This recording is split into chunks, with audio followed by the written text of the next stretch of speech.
In the snowbound isolation of Fountain Manor, where a frozen fountain whispers secrets of betrayal, a shocking murder shatters the façade of an aristocratic family. Only Miss Jane Marple, with her unassuming charm and razor-sharp insight, can unravel the web of lies, pride, and vengeance before the killer strikes again.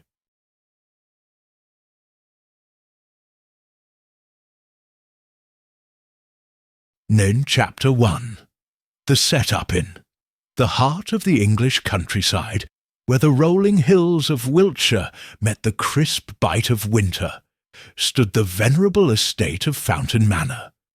The name derived from its centrepiece, a grand Baroque fountain in the formal gardens crafted in the 18th century by Italian artisans and said to symbolize eternal youth with its cascading waters. But on this particular December evening in 1938, the fountain was frozen solid, its nymphs and cherubs encased in a glittering sheath of ice, as if time itself had paused in deference to the unrelenting frost that gripped the land. The manor house, a sprawling edifice of honey-coloured stone, with mullioned windows and chimneys puffing smoke into the leaden sky, belonged to Sir Reginald Hargreaves, a retired industrialist whose fortunes had been built on steel mills in the Midlands. Sir Reginald, now in his late 60s, was a man of robust appetites and a temper to match, though age had softened his edges somewhat, replacing bluster with a gruff affability. He had invited a select group to Fountain Manor for what he termed a pre-Christmas gathering, ostensibly to celebrate the season, but, as whispers among the staff suggested, to address certain family matters that had simmered unresolved for years. The guests arrived amid flurries of snow that afternoon, their motor cars crunching over the gravel drive, which was already dusted white. First came Lady Eleanor Hargreaves, Sir Reginald's wife of 40 years, a woman whose elegant poise masked a steely resolve. She alighted from her chauffeured Bentley with the grace of one accustomed to command, her fur-trimmed coat brushing the ground as she surveyed the manor with a proprietorial eye. Lady Eleanor was the epitome of the English aristocracy, though her lineage was more recent than she cared to admit, bolstered by Sir Reginald's wealth. Following closely was their son, Geoffrey Hargreaves, a dashing fellow in his mid-30s, with the polished manners of a London barrister. Geoffrey had recently returned from a stint in India, where he had served in some vague administrative capacity for the Raj. His face, tanned by tropical suns, bore the faint lines of dissipation, and there was a restlessness in his eyes that spoke of debts unpaid and ambitions unfulfilled. Accompanying him was his fiancée, Miss Vivian Caldwell, a vivacious young woman from a respectable but impoverished family in Kent. Vivian's auburn hair and sparkling green eyes turned heads, but her laughter rang a trifle too loudly, as if to drown out insecurities about her place in this exalted company. Next arrived Sir Reginald's niece, Mrs. Lydia Beaumont, a widow in her early 40s whose husband had perished in the Great War, leaving her with a modest pension and a sharp tongue honed by years of solitude. Lydia resided in a cottage on the estate grounds, a concession from her uncle, and she carried herself with the air of one who felt entitled to more. Her dark eyes missed little, and her conversations were laced with barbs that passed for wit among those who did not feel their sting. The party was completed by two outsiders, Dr. Edmund Forsyth, the family physician from the nearby village of Eldridge, a portly man in his 50s with a kindly demeanour and a penchant for quoting Shakespeare at inopportune moments, and Mr. Harold Winters, Sir Reginald's business associate from Birmingham, a shrewd accountant whose spectacles perched on a beak-like nose, giving him the appearance of a watchful bird of prey. Winters had arrived on the pretext of discussing investments, but his presence hinted at deeper financial entanglements. As the guests assembled in the drawing-room for tea, the atmosphere was one of studied politeness, the kind that veils underlying tensions like a thin layer of frost on a window pane. The room itself was a testament to Victorian opulence. Heavy damask curtains in deep crimson, mahogany furniture polished to a gleam, and a roaring fire in the marble hearth that cast flickering shadows on the portraits of Hargreaves' ancestors, gazing down with stern approval. Sir Reginald, ensconced in his favourite wing-back chair, raised a glass of sherry in a toast. "To family and friends," he boomed, his voice echoing off the panelled walls. "May this gathering warm our hearts as the fountain outside chills the air. Though I dare say, with the snow piling up, we might all be trapped here till spring thaw." Laughter rippled through the room, but it was uneven. Geoffrey shot a quick glance at Vivian, who smiled brightly, but toyed nervously with her pearl necklace. Lydia sipped her tea with a faint smirk, her eyes darting to Lady Eleanor, who maintained an impeccable composure while pouring from the silver service. Dr. Forsyth, ever the peacemaker, cleared his throat. "Indeed, Sir Reginald, the north wind doth blow, and we shall have snow, as the nursery rhyme goes. But what better place to weather it than here, with such fine company?" Mr. Winters nodded absently, his fingers drumming on the arm of his chair. He had been poring over ledgers in the study earlier that day, and his mind seemed elsewhere, perhaps calculating figures that did not add up favourably. As the conversation turned to lighter topics, the latest London theatre productions, the prospects for the hunting season, subtle undercurrents began to surface. Geoffrey mentioned his plans for a new venture in import-export, eliciting a raised eyebrow from his father. "Ambitious, my boy," Sir Reginald said, "but mind you don't overextend. We've had enough of that in the family." The remark hung in the air, and Lydia's lips curved in a knowing smile. It was no secret that her late husband's gambling debts had strained the Hargreaves' coffers, nor that Geoffrey's own extravagances in India had required paternal intervention.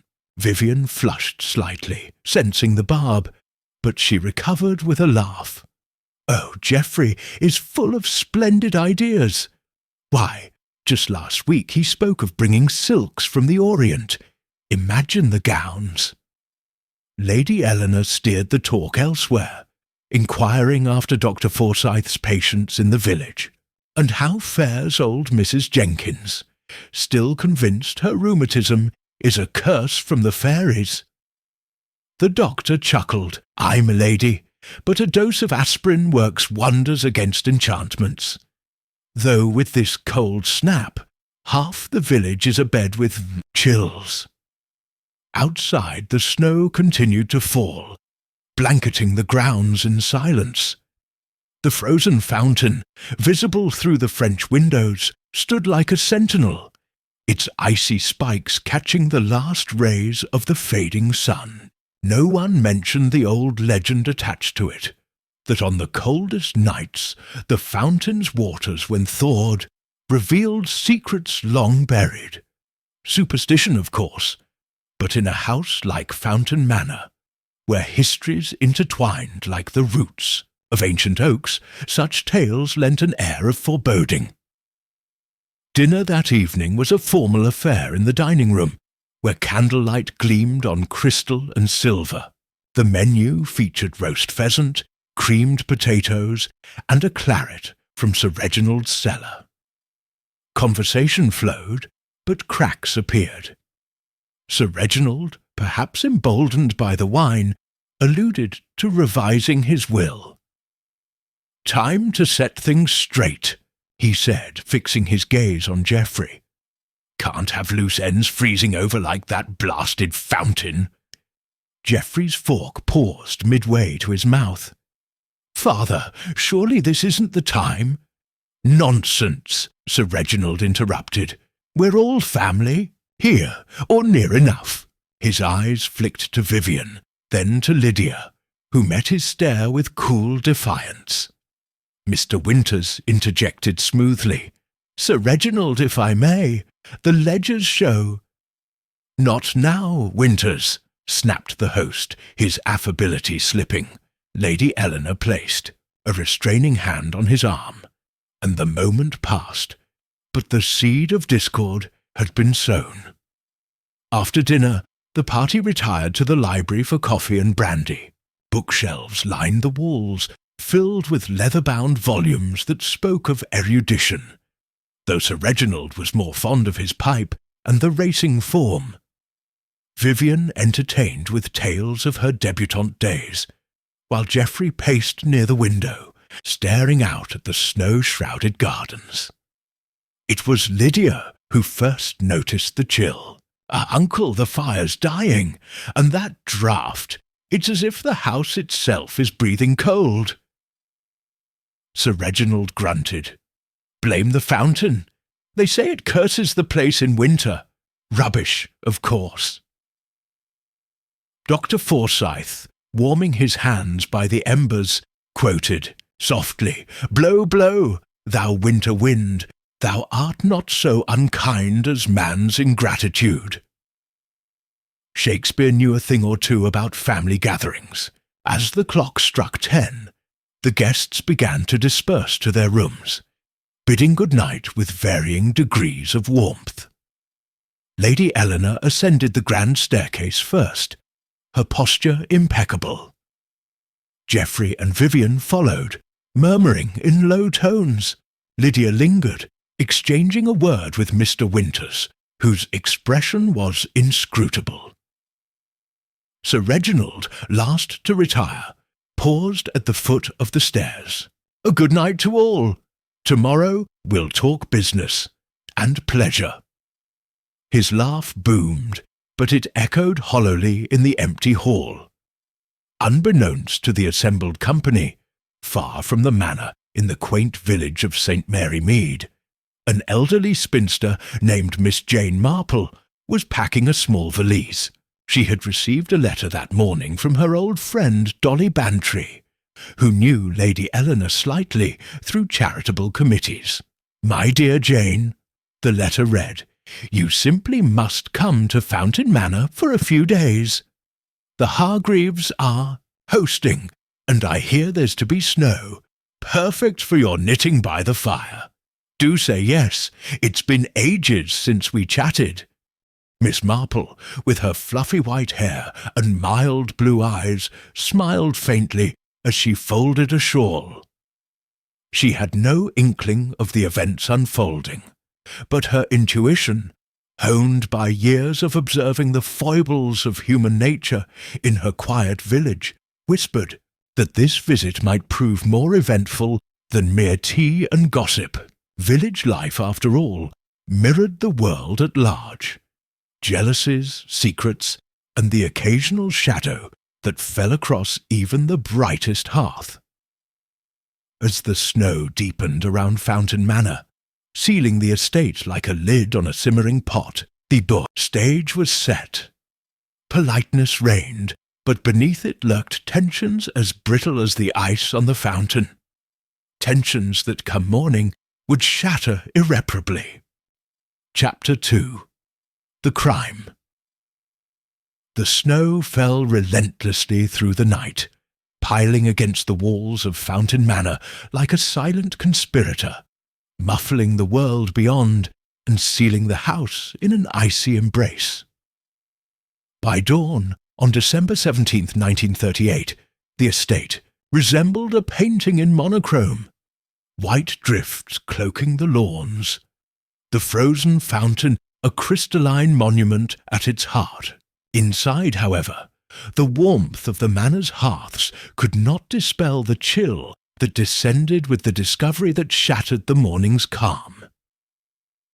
It was Mrs. Gibbs, the housekeeper, who raised the alarm. A stout woman in her 50s, with a no-nonsense air honed by decades of managing the Hargreaves household, she had risen early to oversee breakfast preparations. Her routine included checking the main rooms, ensuring fires were lit and curtains drawn. As she entered the library, expecting to find it empty save for the lingering scent of last night's brandy, she froze. There, slumped in Sir Reginald Hargreaves' favourite armchair by the cold hearth, was the master of Fountain Manor himself, unmoving, his face ashen, his eyes staring blankly at the ceiling.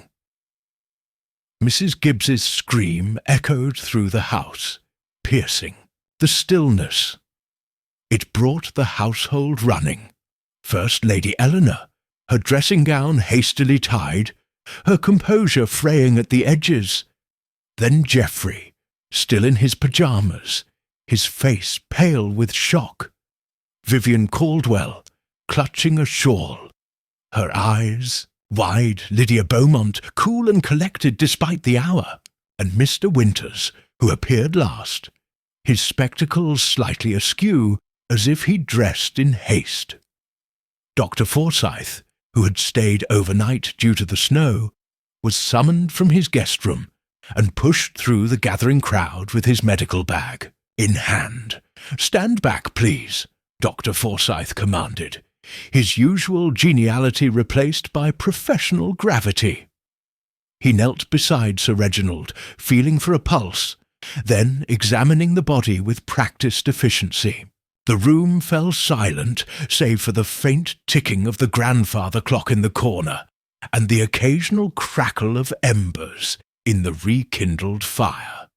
After a moment, the doctor rose, his expression grim. "He's dead," he announced. "Been so for some hours, I'd wager. Since midnight, perhaps." Lady Eleanor's hand flew to her throat. "Dead? But how? His heart, was it? He's been robust, Edmund, you know that." Dr. Forsyth hesitated, his eyes narrowing as he studied Sir Reginald's face. The industrialist's lips were faintly blue, his hands clenched in his lap, one gripping a crumpled piece of paper. "To his heart, I fear," the doctor said slowly. "There's something unnatural here. Look at his colour. Cyanosis, possibly. And this."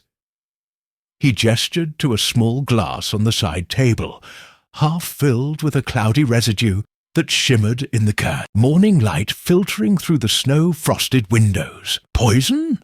Geoffrey's voice cracked, his gaze darting from his father's body to the glass. "You can't mean someone did this?" Vivian gasped, clinging to Geoffrey's arm. "Oh, how dreadful! Who would do such a thing?" Lydia's lips pursed, her dark eyes scanning the room as if cataloguing every expression. "Let's not leap to conclusions," she said, her tone measured. Uncle was not a young man. Perhaps he took something by mistake. Mr. Winters, standing near the bookshelves, adjusted his spectacles. A mistake? In his own home? Sir Reginald was meticulous about his habits. His voice carried a hint of accusation, though directed at no one in particular. Dr. Forsyth shook his head. "I'll need to examine further, but I strongly suspect foul play. We must notify the police at once. Mrs. Gibbs, is the telephone line still working, or has the snow cut us off?" The housekeeper, wringing her hands, nodded. "Was working last night, sir. I'll try it now." She hurried out, her footsteps echoing in the hall. As the group awaited the authorities, tension thickened like the frost outside. Lady Eleanor sank into a chair, her face a mask of controlled grief, though her fingers trembled as she clutched her shawl. Geoffrey paced, muttering about outrageous accusations, while Vivian hovered near him, her earlier vivacity replaced by a nervous silence. Lydia moved to the window, gazing at the frozen fountain as if it held answers, her expression unreadable. Mr. Winters remained by the bookshelves, his sharp eyes flitting between the others, as if tallying their reactions like figures in a ledger. Dr. Forsyth, meanwhile, took charge of preserving the scene. He gently pried the crumpled paper from Sir Reginald's hand, a scrap of a letter it seemed, with only a few words legible. Debt repaid, Fountain. The rest was smudged, as if the ink had run under damp fingers. He placed it carefully in an envelope from the desk, noting the glass's position and the faint smell of almonds emanating from it. Arsenic, perhaps, he murmured to himself, or something similar. The police, when they arrived an hour later, were led by Inspector Craddock, a young but capable officer from the Wiltshire Constabulary who had dealt with the Hargreaves family before. The snow had delayed his team, and the manor's isolation meant no one had left or entered since the previous evening. Craddock, with his sharp features and brisk manner, surveyed the library with a practised eye. "Right, then," he said, addressing the group. "No one touches anything. We'll need statements from everyone and a timeline of last night's movements. Dr. Forsyth, your preliminary findings?"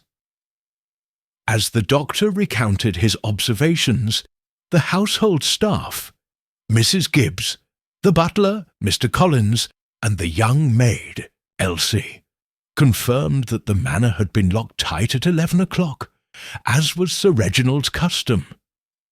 No strangers had been seen, and the snow showed no footprints beyond those of the guests arriving the previous day. The crime, if crime it was, had been committed by someone within the manor's walls. Inspector Craddock's questions were methodical. "When did you last see Sir Reginald alive?" Lady Eleanor spoke first, her voice steady despite her pallor. "At 10 o'clock, when we all retired. He was in good spirits, though he mentioned business matters to be settled today." Geoffrey nodded. "Father was in the library when I went up. Said he wanted to finish his brandy and think things over." Vivian, her voice trembling, added, "I saw him too, through the library door as we passed. He was alone, smoking his pipe." Lydia's account was succinct. "I spoke with him briefly at 10:15 about a family matter. He was alive and well when I left him."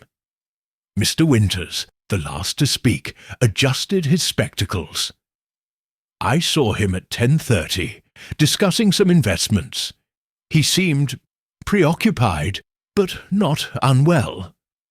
Dr. Forsyth, who had joined the guests for coffee after dinner, confirmed he'd left Sir Reginald at 10:45, still in the library. "He was reading, or pretending to. I bade him good night and went to bed." The alibis, neatly time-stamped, formed a tight window.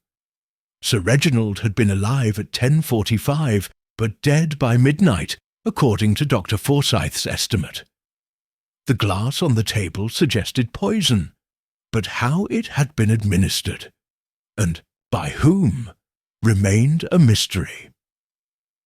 Inspector Craddock ordered the library sealed and the body removed for autopsy, though the snow made transport to the coroner's office challenging.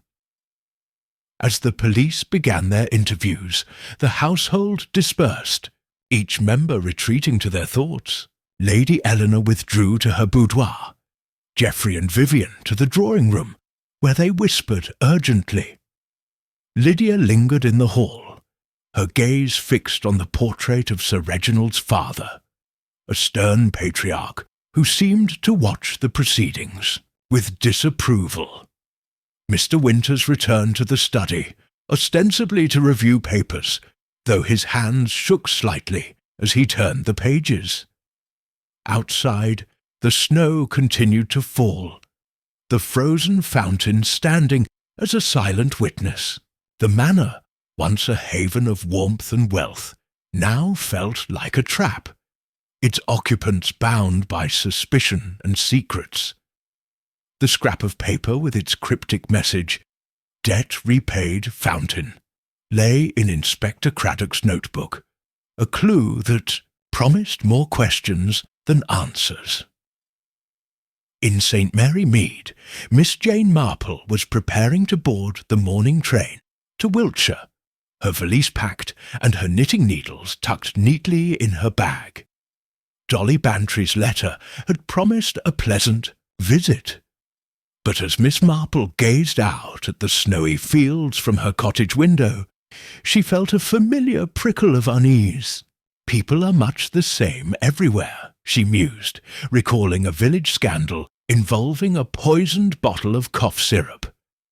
And where there are people, there are secrets. She had no knowledge of the tragedy at Fountain Manor, but her arrival, expected that afternoon, would soon shift the balance of the investigation. For now, the manor's inhabitants moved through their morning routines, each aware that a murderer might walk among them, hidden behind polite smiles and carefully crafted alibis.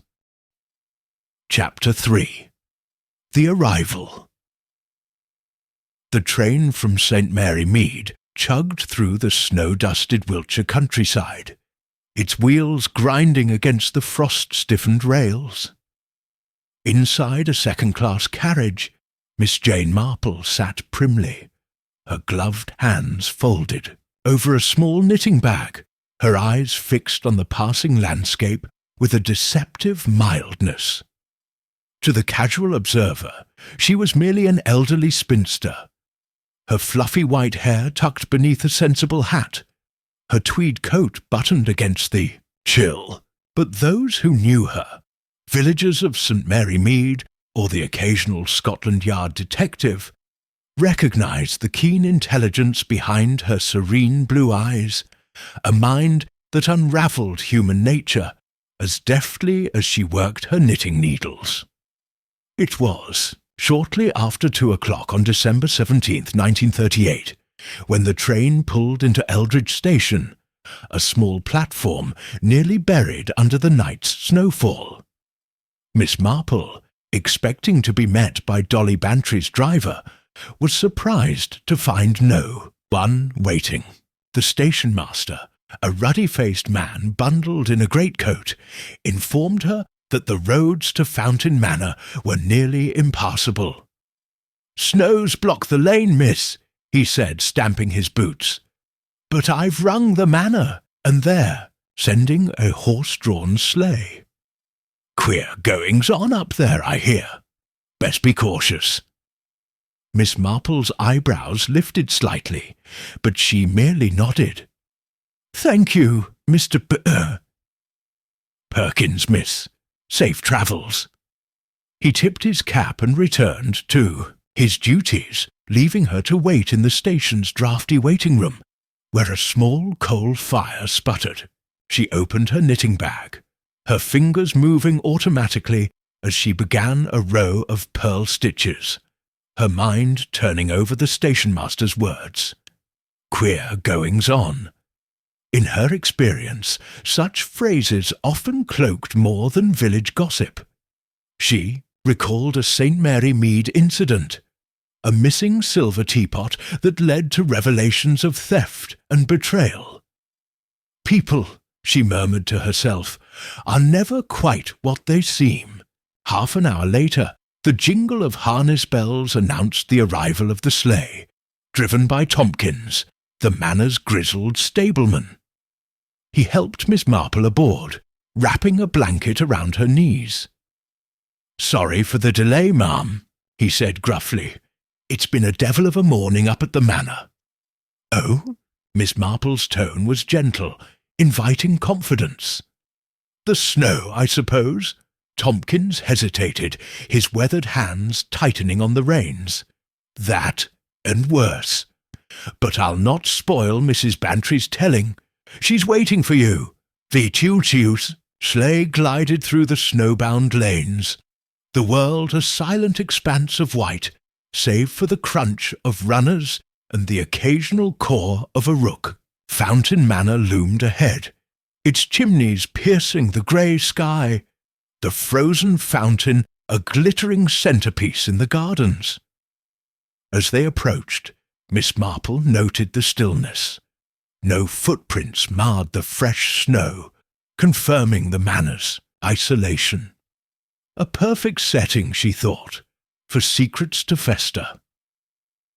At the manor's entrance, Dolly Bantry greeted her, a stout woman in her 50s whose usual ebullience was tempered by strain. "Jane, my dear," she exclaimed, embracing her friend, "you're a sight for sore eyes, but oh, what a dreadful business! Come in, warm yourself. We're all at 6s and 7s. Miss Marple, shedding her coat in the oak-panelled hall, observed the housekeeper, Mrs. Gibbs, hovering nearby, her face pale. "A dreadful business, you say?" she prompted, her voice soft but expectant. Dolly's eyes widened. "You haven't heard? Sir Reginald Hargreaves, murdered last night. Poison, they think. The police are here, turning the place upside down." Marple's expression remained calm, though her mind quickened. "Dear me," she said, "how very shocking. Poor Lady Eleanor, and in such weather too." Dolly led her to the drawing-room, where a fire blazed but failed to warm the atmosphere. The guests were assembled, their faces reflecting a mix of grief, suspicion, and unease. Lady Eleanor sat by the window, her posture rigid, her eyes fixed on the frozen fountain. Geoffrey Hargreaves paced, a cigarette burning untouched between his fingers. Vivian Caldwell, pale but composed, sat close to him, her hands twisting a handkerchief. Lydia Beaumont occupied a corner, a book open in her lap, though her eyes followed the room's movements. Mr. Winters stood by the mantel, his sharp gaze darting between the others. Dr. Forsyth, looking weary, was speaking quietly with Inspector Craddock, who had set up a makeshift office in the study. Dolly made introductions, her voice overly bright. "Everyone, this is Miss Jane Marple, my dear friend from St. Mary Mead. She's come to keep me company in this wretched weather." The group murmured greetings, their politeness strained. Lady Eleanor managed a thin smile. "Miss Marple, how kind of you to visit. I'm afraid we're not at our best." "Naturally," Miss Marple replied, settling into a chair with her knitting. "A great loss, I understand. I do hope the police are making progress." Inspector Craddock, overhearing, approached. "Miss Marple, is it? We're doing our best. Ma'am, Sir Reginald was poisoned, likely cyanide, pending the autopsy. Died between 10:45 and midnight in the library. We're gathering statements now. Cyanide," Miss Marple said thoughtfully, her needles clicking. "How very precise, and so quick. I recall a case in St. Mary Mead. A gardener who used it for wasps' nests. Most dangerous stuff." Craddock nodded, unimpressed by village anecdotes. "Indeed, we're examining the glass found beside him. No one's left the manor, so the culprit's likely among us." The room tensed. Geoffrey stubbed out his cigarette.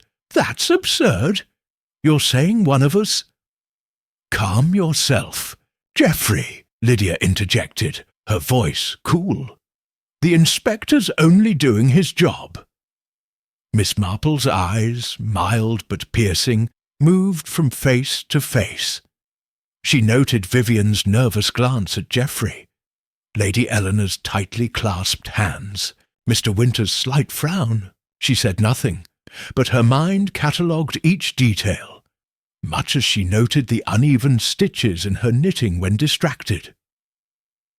Dolly, eager to fill the silence, recounted the previous evening's events. The dinner, Sir Reginald's talk of his, Will, the dispersal to bed. Miss Marple listened, her expression one of polite interest, though she marked the mention of the will. "People do get exercised about inheritances," she remarked. "In St. Mary Mead, there was a farmer who changed his will 3 times in a month. Caused no end of trouble." Her comment drew a sharp look from Lydia, who closed her book with a snap. "Uncle was always clear about his intentions," she said. "No need for speculation." "Of course," Miss Marple said, her tone soothing. "I only mean that families are complex, like my nephew Raymond's household. Such misunderstandings over a simple legacy." Inspector Craddock, growing impatient, excused himself to continue interviews. Miss Marple, invited to stay in a guest room, accepted with thanks, sensing her presence might prove useful. As Dolly led her upstairs, she paused by a window overlooking the fountain. "How striking," she murmured. "Frozen solid, yet it seems to hold secrets. Rather like people, don't you think?" Dolly shivered. "Jane, you've a knack for saying things that give one the creeps. Come, let's get you settled." Her room, Miss Marple unpacked her valise, placing a photograph of her nephew on the dresser. She sat by the window, knitting a scarf, her eyes on the fountain. The scrap of paper found in Sir Reginald's hand, "Debt repaid fountain," had been mentioned by Dolly in a whisper. It intrigued her, reminding her of a village girl who left cryptic notes before running off with a married man. "Words," she mused, "are such slippery things." Downstairs, the household moved uneasily through the afternoon. Inspector Craddock questioned the staff, learning that the library's French windows had been locked, the key undisturbed. The glass beside, Sir Reginald bore no fingerprints but his own, suggesting the poison had been cleverly administered. The crumpled note puzzled Craddock, who saw it as a possible taunt from the killer. Miss Marple, joining the group for tea, observed silently. Geoffrey's restlessness, Vivian's forced cheer, Lydia's guarded glances, Mr. Winter's calculated reserve all spoke of motives yet to surface. Lady Eleanor, offering her a scone, remarked, "You must find us a grim lot, Miss Marple." "Not at all," she replied. "Grief takes many forms. In St. Mary Mead, after old Mr. Pritchard passed, his family squabbled for weeks, yet it was the quiet ones who surprised us most." Her words hung in the air, and she felt the weight of hidden truths. The manor, like the frozen fountain, was a façade, beautiful, cold, and concealing something dark beneath its surface. The snow continued to fall. Miss Marple knew her visit would be no mere holiday. A crime had been committed, and her gentle probing, like the thaw that would one day free the fountain, would bring those secrets to light. Chapter 4. The Questions. Begin. The afternoon light filtered through the heavy clouds and the snow-laden panes of Fountain Manor, cast a pallor over the drawing-room where the household gathered after tea. The fire crackled, but its warmth did little to thaw the chill of suspicion that hung among the guests. Miss Jane Marple, seated in a high-backed chair near the hearth, appeared engrossed in her knitting. A soft grey scarf, taking shape under her deft fingers. Yet her mild blue eyes, darting beneath half-closed lids, missed nothing. The way Geoffrey Hargreaves's hand trembled as he lit another cigarette, the faint tremor in Vivian Caldwell's voice as she spoke of the weather, the calculated stillness of Lydia Beaumont as she turned the pages of her novel without reading. Inspector Craddock, having concluded his initial interviews with the staff, now turned his attention to the family and their guests. His notebook lay open on the table, a pencil poised above it, and his questions were as sharp as the icicles hanging from the frozen fountain outside. "Let's go over it again," he said, his tone brisk but not unkind. Sir Reginald was last seen alive at 10:45 by Dr. Forsyth. By midnight, he was dead. That leaves a narrow window. I need to know exactly where each of you was during that time. Miss Marple, her needles clicking rhythmically, listened as the alibis were reiterated, each delivered with a mixture of weariness and defensiveness. Lady Eleanor, her face composed but pale, repeated that she had retired to her room at 10, reading until 11 before extinguishing her lamp.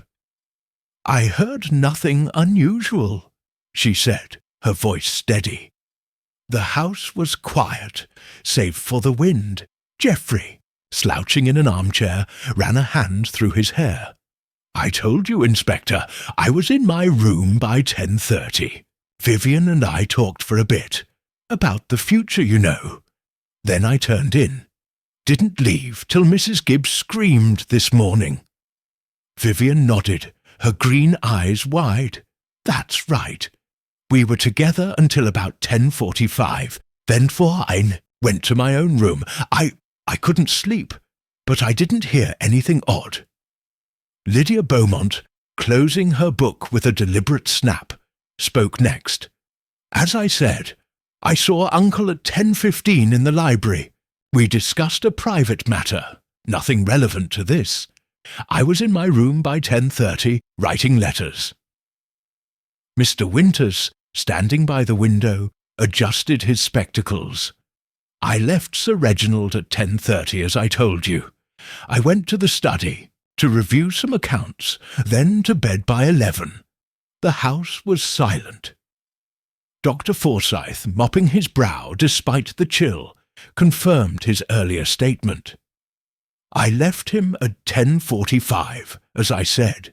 He was in the library, perfectly alive. I went straight to my room and read for a bit. King Lear, as it happens. How sharper than a serpent's tooth and all that." Miss Marple, though appearing absorbed in her knitting, noted the slight variations in tone. The way Geoffrey's voice caught on the future, Vivian's quick glance at him, Lydia's guarded brevity, Winter's precise enunciation as if rehearsed. She recalled a St. Mary Mead grocer who swore he'd been home all evening, only to be undone by a neighbour's observation of his bicycle's missing chain. Alibis, she thought, are like wool, tightly spun, but apt to unravel under scrutiny. Inspector Craddock, sensing the room's tension, pressed further. "The glass beside Sir Reginald, cyanide, we suspect, though the autopsy will confirm. No fingerprints but his own. Whoever poisoned him was careful. Any of you know where he kept his medicines, or anything he might have mistaken for a tonic?" "Did he negate them?" Question drew blank stares, though Miss Marple noted Lady Eleanor's fingers tighten on her teacup. "Reginald was not a man for tonics," she said sharply. "He took whisky or brandy, nothing else. His health was sound, save for the occasional gout." "Quite so," Dr. Forsyth agreed. "I prescribed nothing stronger than aspirin in years. If it was cyanide, it didn't come from my bag." Miss Marple, pausing her knitting, spoke softly. "Dear me, cyanide is such a curious choice. So quick, so final. In St. Mary Mead we had a gardener who kept it for pests. Locked away, of course, but one never knows how such things find their way about." Her remark, seemingly innocuous, drew a flicker of unease from Mr. Winters, who adjusted his spectacles again. "Surely no one here would have access to such a thing," he said, his voice clipped. "Quite," Miss Marple agreed, her tone mild. "Though people do surprise one, like the vicar's wife, who collected rare plants. Some quite toxic, I believe. Inspector." Craddock, unimpressed by village anecdotes, moved on. "The note in Sir Reginald's hand, debt repaid, fountain, mean anything to any of you?" Silence followed, thick as the snow outside. Geoffrey stubbed out his cigarette with unnecessary force. "Sounds like nonsense. Father wasn't one for cryptic notes." "Perhaps," Lydia said, her eyes narrowing. "But Uncle was fond of the fountain. He'd talk of its legend, secrets revealed when it thaws. Silly, really." Vivian shivered. "It's eerie, that fountain, like it's watching us." Miss Marple's needles paused. "How interesting," she said. "In my village we've a well where people toss coins for wishes. They say it holds memories of old quarrels. Fanciful, no doubt, but such tales linger." Dolly Bantry, hovering nearby, chimed in. "Jane's right. Old houses like this are full of stories. But poison, that's no story. It's wicked." The inspector, growing impatient, excused himself to confer with his sergeant, who was examining the library. Miss Marple, at Dolly's urging, accompanied her to the conservatory, a glass-walled room filled with potted ferns and a view of the frozen fountain. As they sat, Miss Marple's eyes wandered to the garden, where the snow lay undisturbed save for a faint trail near the fountain, perhaps animal tracks, or perhaps not. "Dolly, dear," Miss Marple said, "tell me about Sir Reginald's family.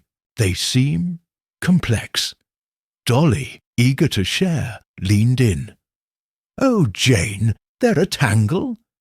Lady Eleanor runs the show, proper but fierce when crossed. Geoffrey's charming but reckless.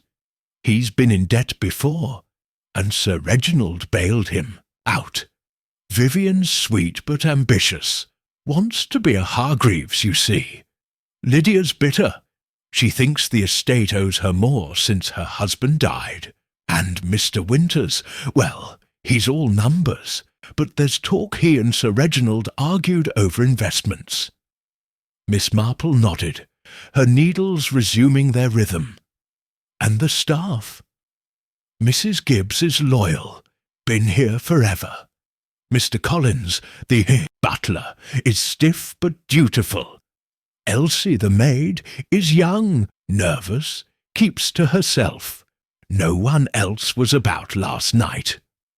Miss Marple's mind turned to a St. Mary Mead housemaid, who'd overheard a fateful argument through a keyhole. "Servants see so much," she murmured, "even when they don't mean to." Their conversation was interrupted by a commotion in the hall. Inspector Craddock emerged, holding a small vial found in the study, a gardening supply labelled cyanide for pest control, hidden in a desk drawer. "This was Sir Reginald's desk," he said, addressing the group now reassembled. "Anyone know how this got here?" Geoffrey flushed. "Father used it for the estate's orchards years ago. Kept it locked away, I thought." "Evidently not," Craddock said grimly. "This narrows things down." Miss Marple, observing from the conservatory doorway, noted the glances exchanged. Vivian's quick look at Geoffrey. Lydia's faint smirk, Winters's sudden stillness. She recalled a village chemist who'd sold poison under the counter, undone by a ledger's missing page. Details, she thought, are like stitches, miss, one, and the pattern falls apart. As the afternoon waned, Miss Marple slipped away to the library, permitted by Craddock to look about as an innocuous guest. The room was as it had been described, bookshelves towering, the armchair where Sir Reginald died now empty, the glass removed for analysis. She paused by the French windows, noting the lock was intact, but the frame slightly worn, as if it might be pried open with effort. Outside the fountain gleamed, its ice catching the fading light. She bent to examine the hearth, where a faint smear of ash caught her eye. Not from the fire, but something else, perhaps paper burned in haste. Curious, she murmured, thinking of a St. Mary Mead letter destroyed to hide a debt. She made no comment to Craddock, preferring to let her observation simmer, like tea steeping for the perfect flavour. Dinner that evening was a subdued affair, the empty chair at the head of the table a stark reminder of the crime. Miss Marple, seated beside Dolly, spoke little but listened much, her mind weaving connections between the manor's inhabitants and the village scandals she knew so well. The poison, the note, the fountain, all pointed to a motive rooted in the past, a debt not of money but of pride, envy, or betrayal. As the meal ended, she caught Lydia watching her, a flicker of curiosity in her dark eyes. "You're very observant, Miss Marple," Lydia remarked.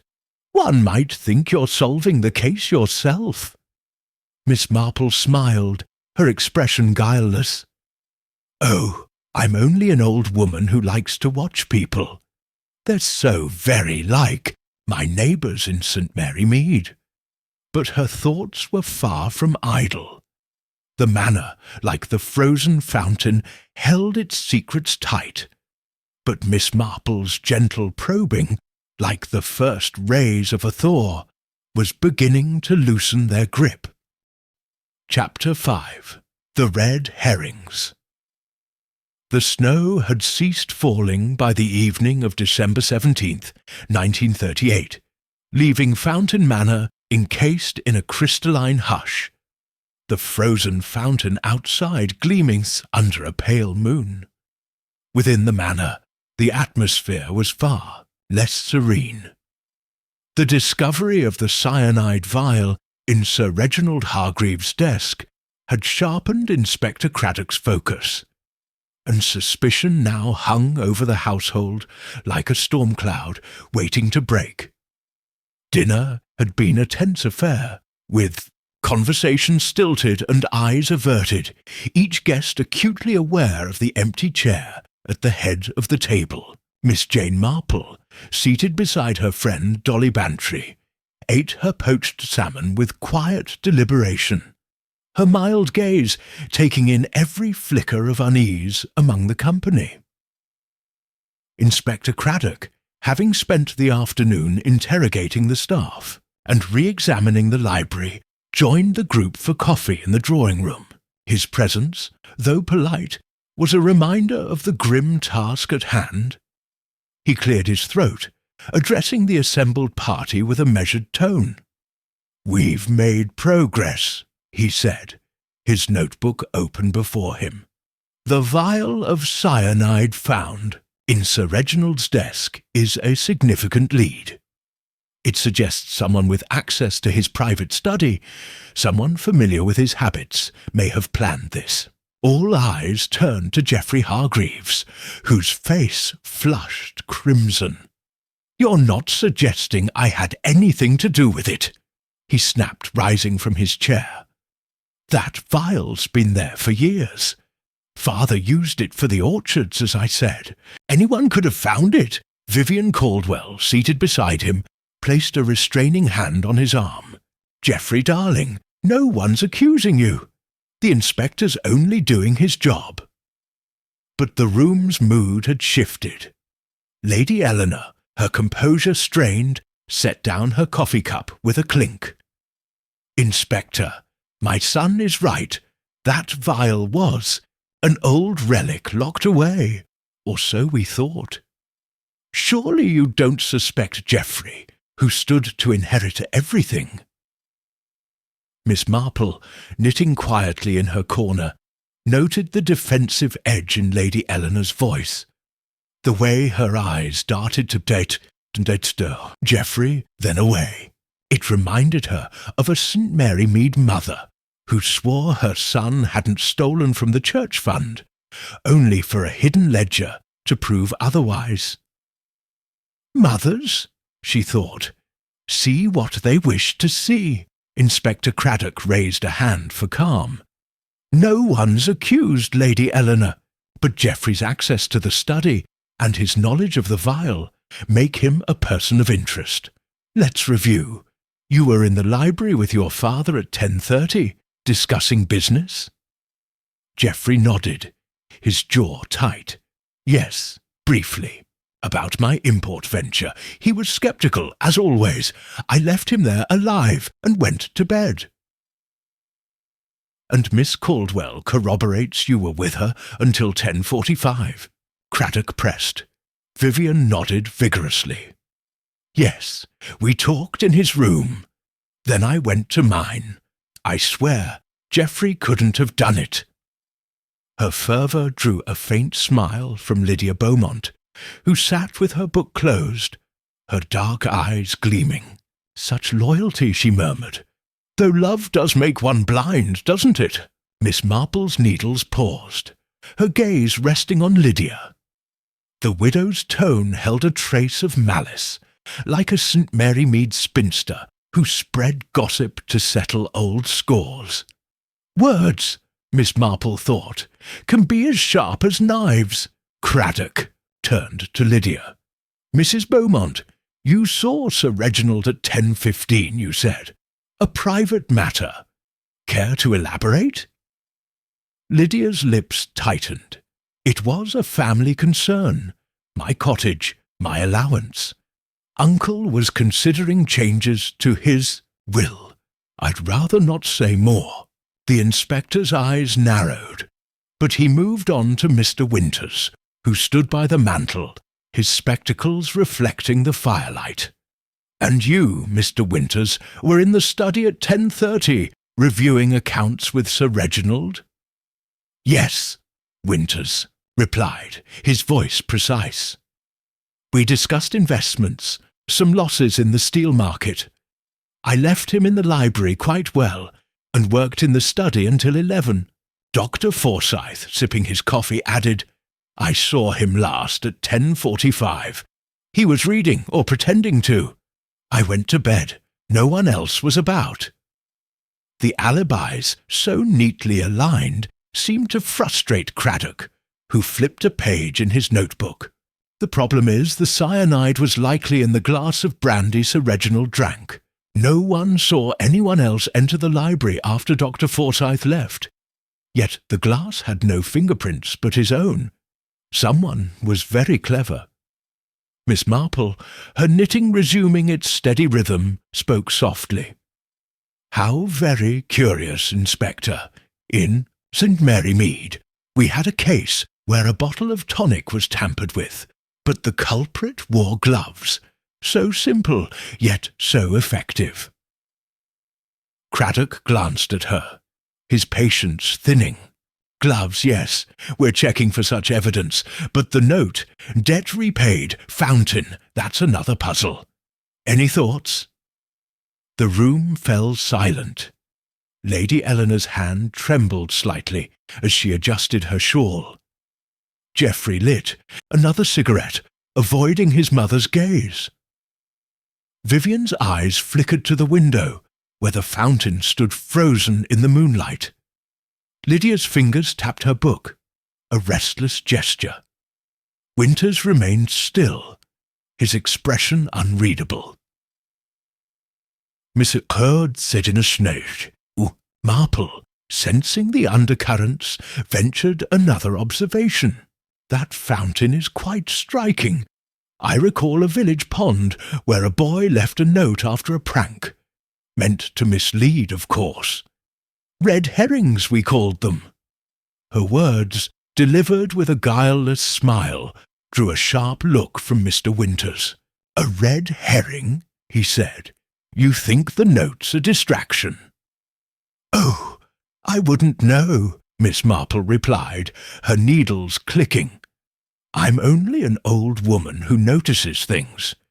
People do love their little deceptions. The conversation was interrupted by Mrs. Gibbs, who entered with a tray of fresh coffee. Her hands shook as she poured, and Miss Marple noted a faint redness around her eyes, as if she'd been crying. Poor woman, she thought, recalling a St. Mary Mead housekeeper who knew more than she let on about her employer's quarrels. As the evening wore on, Craddock announced he'd station a constable in the manor overnight, given the snow's isolation. The guests dispersed, their movements heavy with unspoken thoughts. Miss Marple, accompanying Dolly to the conservatory, sat by the glass walls, her eyes on the fountain. Dolly, dear, she said, have you noticed how people watch that fountain? As if it holds answers. Dolly shivered. It's just a lump of ice now, Jane. But Sir Reginald was obsessed with it. Said it symbolized his legacy. Silly, really. Not so silly, Miss Marple murmured. Symbols matter.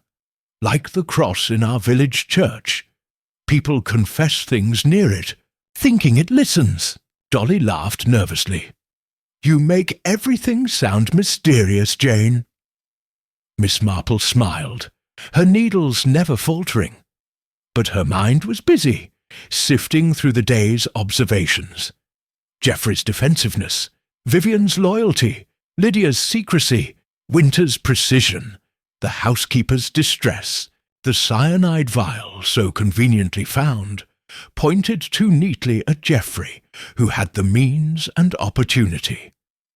Yet Miss Marple's instinct, honed by years of village scandals, whispered that the obvious answer was rarely the true one. She recalled a St. Mary Mead theft, where the prime suspect, a wayward youth, was innocent, the real culprit a trusted elder hiding behind respectability. Later, as she retired to her room, Miss Marple paused by a corridor window overlooking the fountain. A faint movement caught her eye. A shadow near the base, quickly gone. It might have been a trick of the moonlight, or perhaps a figure slipping through the snow. She made a mental note, thinking of a village poacher caught by a single footprint in the mud. In her room she sat by the fire, knitting and reflecting. The note, debt repaid, fountain, suggested a personal motive, not mere greed. The cyanide, accessible yet hidden, pointed to someone with intimate knowledge of the manor.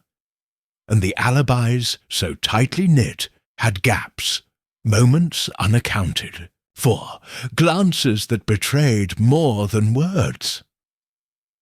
As she tucked her knitting away, Miss Marple's thoughts turned to the fountain's legend, secrets revealed in the thaw. People, she mused, are like ice, smooth on the surface, but what lies beneath is what matters.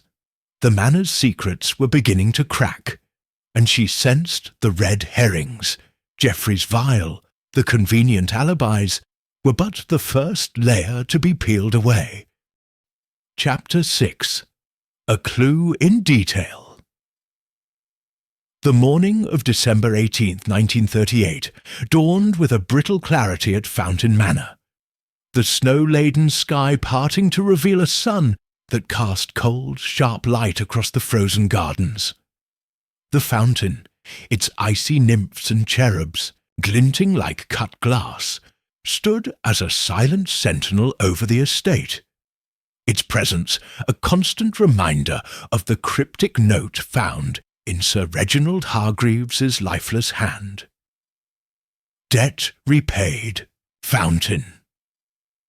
Within the manor, the atmosphere was taut, the household moving through their routines with the wariness of actors on a stage, each aware they were being watched, not only by Inspector Craddock and his constable, but by the unassuming, elderly spinster from St. Mary Mead, Miss Jane Marple, whose mild gaze missed nothing. Miss Marple sat in the conservatory, her knitting needles clicking softly as she worked on her grey scarf, her chair positioned to afford a view of both the fountain and the comings and goings of the household. Dolly Bantry, her friend and hostess, had joined her, chattering nervously about the weather and the strain of the investigation. "Jane, I declare, this place feels like a prison," Dolly said, twisting her hands. "That inspector's questions go round, and poor Geoffrey's in a state, what with that wretched cyanide vial." Miss Marple nodded sympathetically, her eyes drifting to the fountain. "It is trying, dear, but details, you know, often clarify matters. In St. Mary Mead, we had a theft once, solved because a button was found where it shouldn't have been. Such a small thing," Dolly sighed. "If only buttons could solve this. Poison, Jane, it's so calculated." "Indeed," Miss Marple murmured, her needles pausing. "Calculation requires care, and care leaves traces." Her thoughts turned to the previous evening's shadow near the fountain. A fleeting glimpse, perhaps nothing, yet it nagged at her like a dropped stitch in her knitting. The morning's peace was broken by Inspector Craddock's arrival in the conservatory, his notebook in hand. He had spent the early hours re-examining the library and interviewing the staff again, particularly Elsie, the young maid, who had been near tears during her questioning. "Miss Marple, Mrs. Bantry," he greeted them, his tone brisk. "I've a development. The autopsy confirms cyanide. Administered in the brandy, likely. No other substances in the glass, and still no fingerprints but Sir Reginald's. But we found something else in the library this morning." He produced a small evidence bag containing a single pearl earring, its lustre dulled by a faint smudge of ash. "This was under the armchair where Sir Reginald died. Noticed it when we moved the chair to check the floorboards. Any of you recognize it?" Dolly peered at it, frowning. "Goodness, it looks like one of Vivian's. She wore pearls at dinner the night before last." Miss Marple's eyes sharpened, though her expression remained mild. "How very curious," she said. "An earring is such a personal thing. Easily lost, of course, but under an armchair. One wonders how it got there." Craddock nodded, his gaze steady. "Exactly. Miss Caldwell's been summoned. We'll see what she says." Vivian Caldwell appeared moments later, her auburn hair slightly dishevelled, her green eyes wide with apprehension. She wore a simple wool dress, but her fingers toyed nervously with the remaining pearl earring in her left ear. When shown the day matching one, she gasped, "Oh, that's mine! I must have lost it that night. I didn't realize." "In the library?" Craddock asked, his tone neutral but probing. "You said you only passed by the door at 10:30 with Mr. Geoffrey." "Yes, that's right," Vivian stammered. "I didn't go in. Perhaps it fell off earlier, during drinks." Miss Marple, knitting quietly, observed Vivian's flushed cheeks and the way her eyes darted to the door as if seeking Geoffrey's support. It reminded her of a St. Mary Mead girl who'd lost a brooch during a clandestine meeting, her excuses unravelling under gentle questioning.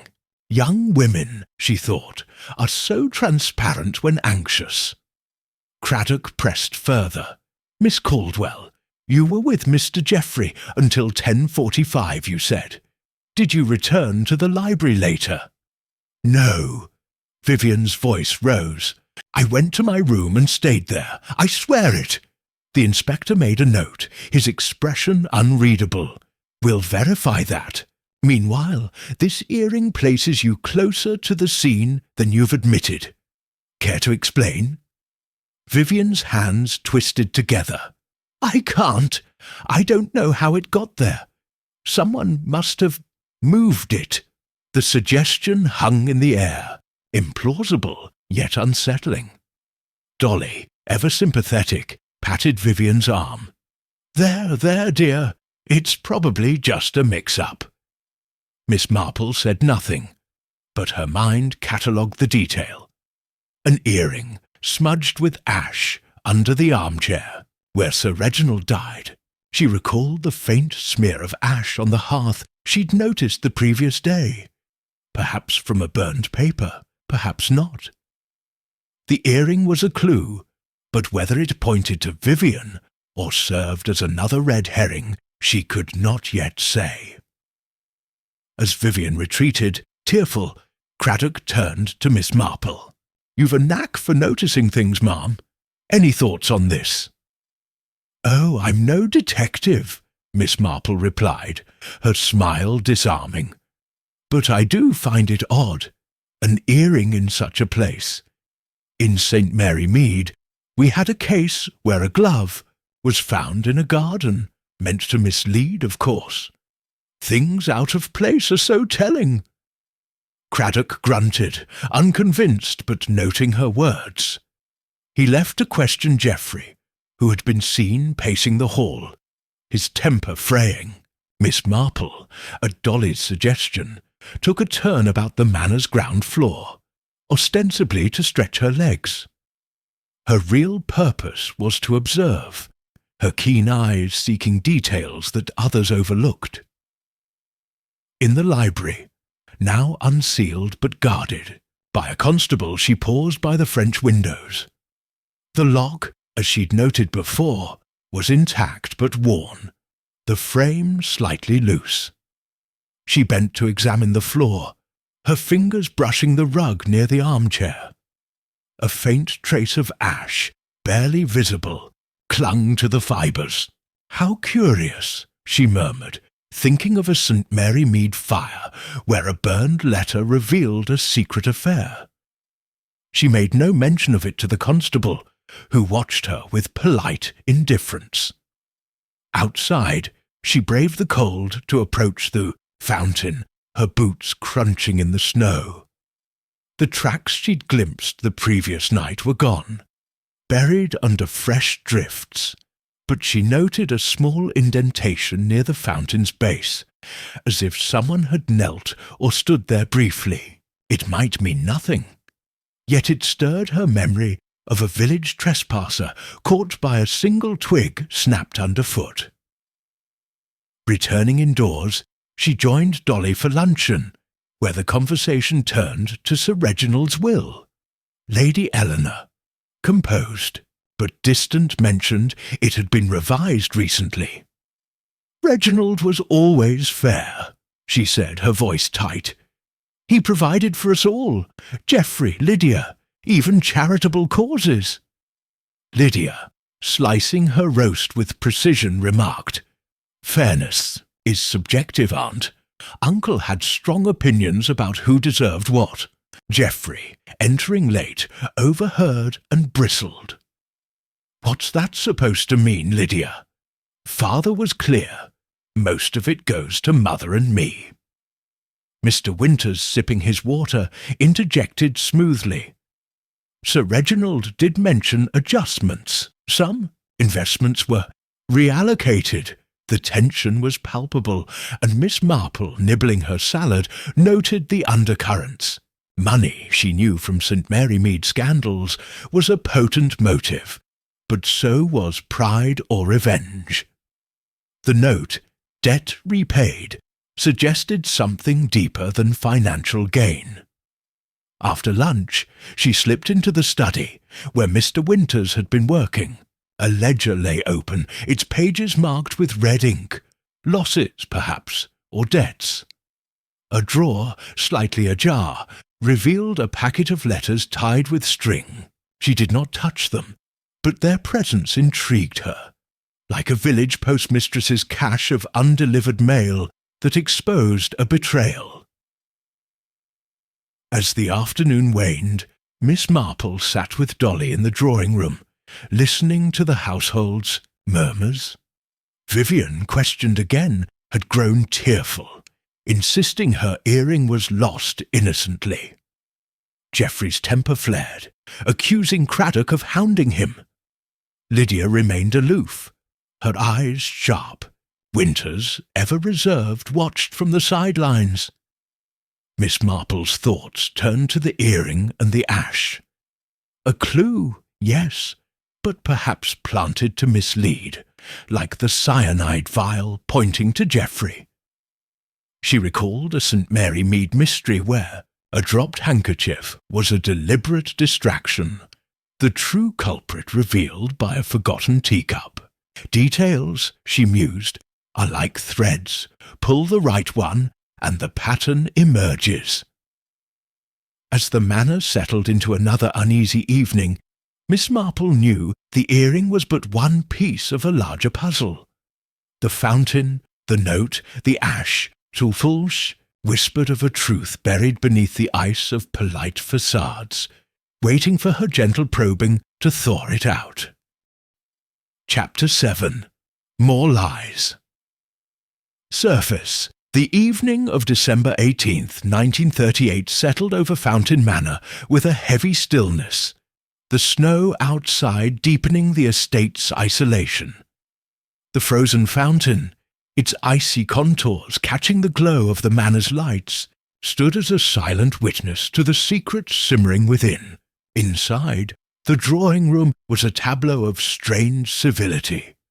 The guests gathered for sherry before dinner, their faces etched with the fatigue of a day spent under Inspector Craddock's relentless scrutiny. Miss Jane Marple, seated in a corner, with her knitting, appeared as inconspicuous as ever, her needles clicking rhythmically, her mild blue eyes darting from one face to another. Yet her mind, sharp as the frost outside, was piecing together the fragments of the puzzle that was Sir Reginald Hargreaves's murder. The discovery of Vivian Caldwell's pearl earring in the library had cast a shadow over the young woman, her tearful denials doing little to quell suspicion. Geoffrey Hargreaves, fiercely protective, had grown increasingly volatile, his temper flaring at Craddock's persistent questions. Lady Eleanor maintained her aristocratic composure, but her hands trembled as she poured sherry, betraying an inner turmoil. Lydia Beaumont, ever observant, watched the proceedings with a faint smirk, while Mr. Winters, the accountant, remained a study in calculated reserve, his spectacles glinting as he sipped his drink. Dolly Bantry, sitting beside Miss Marple, whispered, "Jane, it's dreadful. Poor Vivian's beside herself, and Geoffrey's ready to punch the inspector. And that earring, surely it's a mistake." Miss Marple's needles paused, her expression serene. "Mistakes do happen, Dolly dear, but sometimes they're deliberate. In St. Mary Mead, we had a case where a lost bracelet led us to the wrong suspect until we found the real clue in a teapot." Dolly's eyes widened. "A teapot? Jane, you do say the oddest things." Before Miss Marple could reply, a sharp exchange drew their attention. Geoffrey, his face flushed, was confronting Lydia across the room. "You're enjoying this, aren't you?" he snapped, dropping hints, stirring trouble. What did you really talk to father about that night?" Lydia's dark eyes flashed, but her voice remained cool. "Mind your tone, Geoffrey. I told the inspector it was about my cottage, my allowance. Uncle was reconsidering his generosity thanks to certain family members' extravagances." The barb hit its mark. Geoffrey's fists clenched, and Vivian, standing nearby, gasped. "That's unfair, Lydia. Geoffrey's done nothing wrong." Lady Eleanor intervened, her voice cutting through the tension. "Enough, both of you. This is a house of mourning, not a stage for squabbles." Miss Marple noted the undercurrents: Lydia's veiled accusation, Geoffrey's defensiveness, Vivian's quick defence. It reminded her of a St. Mary Mead feud, where a farmer's will sparked bitter words, only for the truth to lie in a hidden letter. Family, she thought, is like a tapestry, beautiful from a distance, but the threads are often knotted. Inspector Craddock, entering with his constable, seized the moment to press further. Squabbles, as you call them, Lady Eleanor, often reveal motives. We've learned more about Sir Reginald's will today. He revised it a month ago, with significant changes. Care to elaborate? Lady Eleanor's lips tightened. My husband was a fair man. He provided for Geoffrey, myself, and certain obligations, like Lydia's upkeep. There were also charitable bequests. Lydia's smirk faded. Obligations? Is that what I am, Aunt? Uncle promised me more than a cottage and a pittance, especially after my husband's losses. Geoffrey rounded on her. Your husband gambled away his fortune, Lydia. Don't blame father for that. The room froze. Mr. Winters, who had been silent, cleared his throat. Sir Reginald did mention reallocating funds, he said carefully. Some investments had soured, and he was concerned about liquidity. I advised caution, but he was determined. Miss Marple's needles resumed their rhythm, her mind cataloguing the revelation. Financial strain, a revised will, old grudges, these were fertile ground for murder. She recalled a St. Mary Mead widow who poisoned her brother over a disputed inheritance, her motive buried in years of resentment. Craddock's eyes narrowed. Mr. Winters, you were handling Sir Reginald's accounts. Any irregularities we should know about? Winters adjusted his spectacles, his voice steady. None that I reported. Sir Reginald's finances were complex, but solvent. He trusted me to manage them. The inspector made a note, then turned to Vivian. Miss Caldwell, about that earring. You're certain you didn't enter the library after 10:30? Vivian's eyes filled with tears. I swear I didn't. I lost it earlier, perhaps during drinks. Someone must have moved it. Her distress seemed genuine, but Miss Marple noted Geoffrey's protective arm around her, his gaze fierce. Love, she knew, could blind one to truth, or drive one to desperate acts. She thought of a St. Mary Mead couple, whose devotion masked a shared secret. As the group dispersed for dinner, Miss Marple lingered in the drawing-room, her eyes drawn to a small writing desk in the corner. A blotter, slightly askew, caught her attention. Lifting it gently, she found a faint ink mark, a partial word debt, in a hand similar to the note found with Sir Reginald. She replaced the blotter, her expression unchanged, but her mind raced.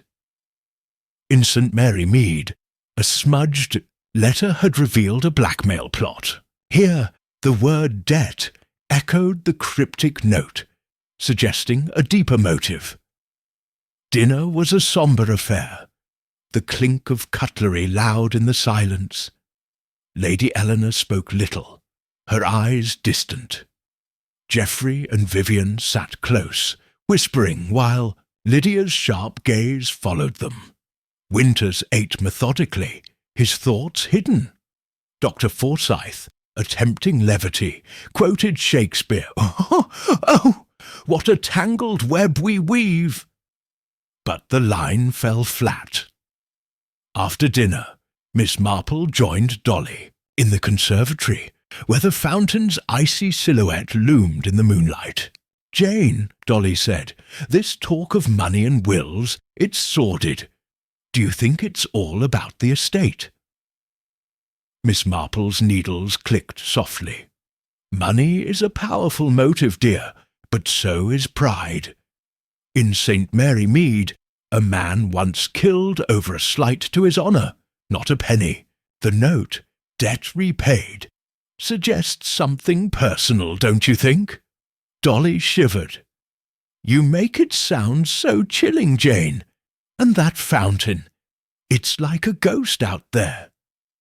Miss Marple's eyes lingered on the fountain. "Ghosts are only memories, Dolly, but they do speak if one listens." Later, as she strolled the corridor, Miss Marple overheard a heated exchange through a half-open door. Geoffrey and Vivian, their voices low but urgent. "You mustn't tell them," Geoffrey hissed. "It'll only make things worse." "I didn't mean to," Vivian whispered. "But the earring, Geoffrey, what if they think—" Miss Marple moved on, her footsteps silent on the rug. Snippet reminded her of a St. Mary Mead lovers' quarrel that hid a theft. Here it hinted at a secret shared, perhaps tied to the library. She recalled the ash on the hearth, the earring's smudge, the ink on the blotter, small threads weaving a pattern. Before retiring, she paused by the library, where the constable stood guard. The French windows, she noted again, were worn, the lock easily jimmied with skill. Outside, the fountain's base showed no new tracks, but the earlier indentation nagged at her.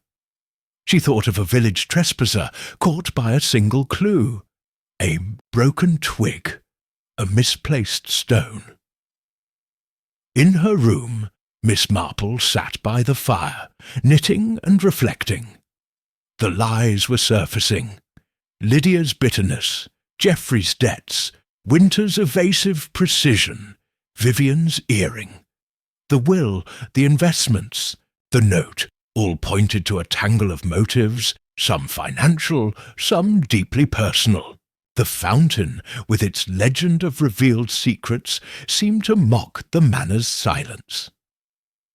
"People," she mused, "hide their truths, but they leave traces, like footprints in snow or ash on a rug." As she tucked her knitting away, Miss Marple felt the puzzle tightening, its pieces falling into place. The lies were cracking, like ice under a thaw, and she sensed the truth was closer than anyone suspected. Chapter 8. The emotional turning point the morning of December 19th, 1938 broke with a feeble sun struggling through the heavy clouds, casting a wan light over Fountain Manor's snowbound grounds. The frozen fountain, its icy figures glinting, like spectres, seemed to loom larger in the minds of the household, its legend of secrets revealed in the thaw, echoing the tensions within. The atmosphere inside the manor had grown suffocating, each guest moving under the weight of Inspector Craddock's investigation and the unspoken accusations that hung like frost in the air. Miss Jane Marple, seated in the conservatory with her knitting, observed the scene with her usual quiet attentiveness, her mild blue eyes catching every glance, every gesture, as the manor's secrets began to crack. Dolly Bantry, her friend and confidant, was restless, pacing the glass-walled room as she recounted the latest developments. "Jane, it's unbearable," she said, twisting her hands. "That earring has Vivian in tears, and Geoffrey's like a caged lion.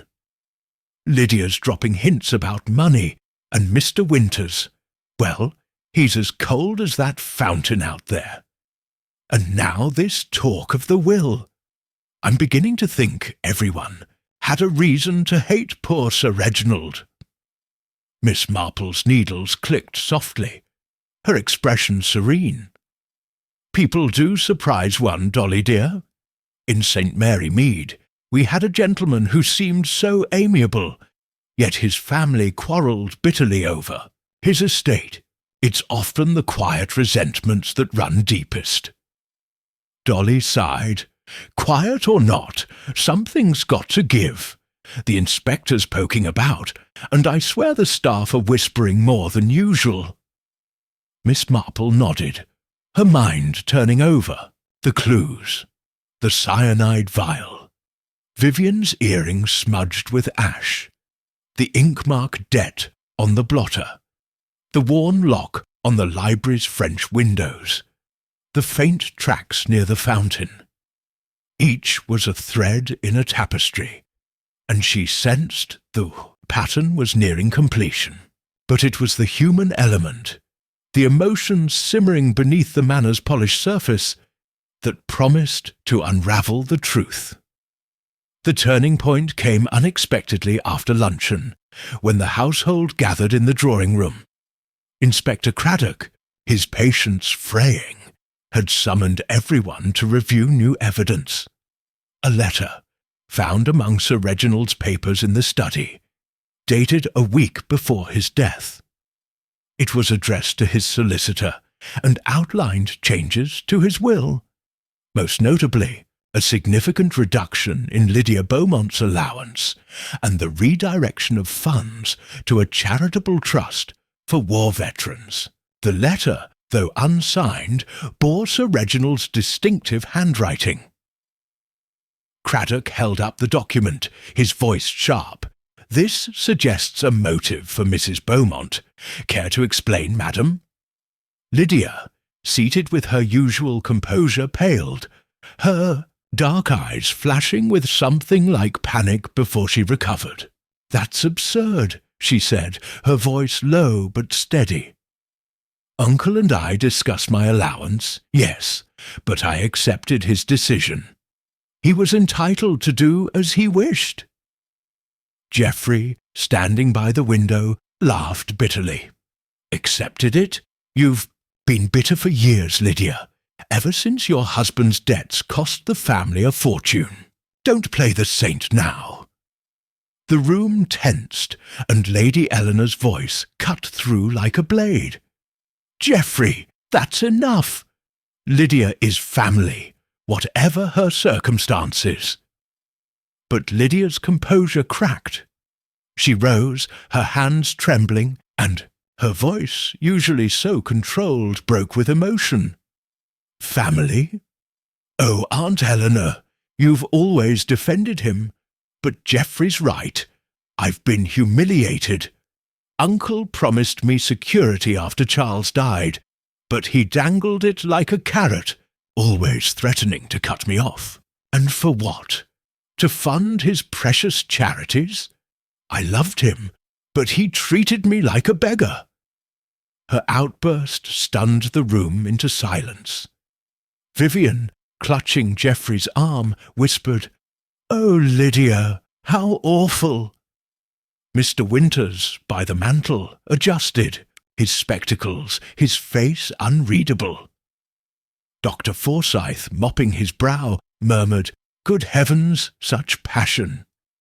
Miss Marple, her knitting paused, observed Lydia's flushed cheeks and the tears she quickly blinked away. It reminded her of a saint, Mary Mead widow, who confessed to theft after years of suppressed resentment, her outburst revealing more than she intended. Emotion, Miss Marple thought, is like a crack in ice. Once it appears, the whole surface gives way. Craddock seized the moment. Mrs. Beaumont, you admit Sir Reginald's decision angered you. Did you see him after 10:15 that night perhaps to argue further? Lydia's eyes widened, and she sank back into her chair. No, I told you. I went to my room. I wrote letters. I didn't see him again. But her voice faltered, and Miss Marple noted the hesitation, like a villager caught in a half-truth over a stolen pie. The inspector turned to the others. Anyone else know about this letter? It wasn't hidden, found in a drawer, not locked. Someone might have seen it before Sir Reginald died. Lady Eleanor shook her head. I knew he was revising the will, but not the details. Reginald kept such matters private. Geoffrey, his temper barely checked, muttered, He told me bits, said he wanted to balance things. I thought he meant for Mother and me.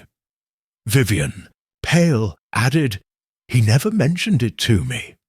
But he was tense that night, talking about debts and legacies. Mr. Winters Spoke-Zhao-Xing spoke softly. Sir Reginald discussed investments with me, not his will. I was aware of his charitable interests, but nothing specific. Miss Marple, listening quietly, noted the evasions. The letter, like the earring and the cyanide vial, was another piece of the puzzle. But Lydia's outburst had shifted the dynamics. She recalled a St. Mary Mead scandal where a public confession led to private revelations. The real truth often lay in what was left unsaid. As the group dispersed, Miss Marple slipped into the study, permitted by the constable to look at some books. Her real interest was the desk where the letter was found. She examined the drawer, noting its loose handle, easily opened by anyone with access. A faint scent of lavender lingered, perhaps from a sachet, reminding her of a village drawer that hid love letters. She also noticed a small burn mark on the desk's edge, as if a cigarette had been carelessly extinguished. Odd, since Sir Reginald smoked a pipe. Later, in the conservatory with Dolly, Miss Marple reflected aloud. Lydia's anger is understandable, Dolly dear. In St. Mary Mead, we had a lady who felt cheated by her brother's will. She never acted on it, but her words were fierce. Words betray so much. Dolly nodded. Lydia's proud, Jane, and hurt. But murder? Surely not. Perhaps not, Miss Marple said, her needles resuming their rhythm. But pride can be as deadly as greed. And that fountain, people keep mentioning it. I wonder why.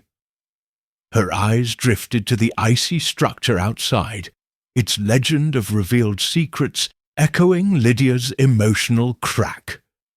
The note, debt repaid, fountain, the ash, the earring, the letter, all pointed to a personal vendetta, not mere money. She thought of a St. Mary Mead quarrel, where a grudge, not gold, drove a crime. That evening, as the household retired, Miss Marple overheard another snippet, a hushed argument between Lady Eleanor and Mr. Winters in the hall. You knew his plans? Lady Eleanor whispered fiercely. Why didn't you warn me? It wasn't my place, Winters replied, his voice low. He trusted me with numbers, not family. Miss Marple moved on, her footsteps soft. The exchange, like Lydia's outburst, was a crack in the manor's icy façade, revealing hidden alliances and betrayals. She thought of the fountain's base, its faint indentation, and the ash in the library. Secrets, she mused, are like ice, hard to hold, and they melt under pressure.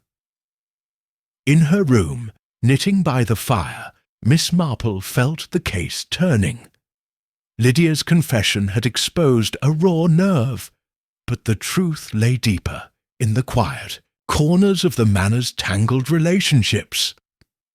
The fountain, the note, the lies, all were thawing, and she sensed the next revelation would bring her closer to the heart of the mystery. Chapter 9. The trap the morning of December 20th, 1938, brought a subtle shift to Fountain Manor, as if the air itself sensed the investigation was nearing its climax. The snow, which had cocooned the estate in isolation, showed faint signs of softening under a weak sun, though the frozen fountain remained an unyielding monument, its icy figures gleaming with a mocking permanence. Within the manor, the tension had thickened, the household moving with the cautious tread of those who knew the net of suspicion was tightening. Miss Jane Marple, seated in the drawing-room with her knitting, was a picture of serene detachment, her needles clicking as steadily as a metronome. Yet her mild blue eyes, darting beneath half-closed lids, were as sharp as ever, weaving together the threads of clues. Cyanide, a pearl earring, a smudged note, a burned desk, and whispered quarrels, into a pattern only she could fully discern. Dolly, Bantry, her friend and confidant, was restless, her usual cheer replaced by a nervous energy. "Jane, it's dreadful," she said, pacing before the fire. "Lydia's outburst yesterday, Geoffrey's temper, Vivian's tears. It's as if everyone's unravelling.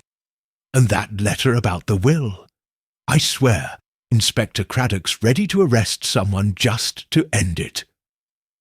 Miss Marple's needles paused, her expression gentle. "People do unravel under pressure, Dolly dear. In St. Mary Mead, we had a case where a confession came not from guilt, but from fear of being found out. It's often the innocent who crack first." Dolly frowned. "Innocent? You think Lydia's not involved, then? Or Geoffrey?"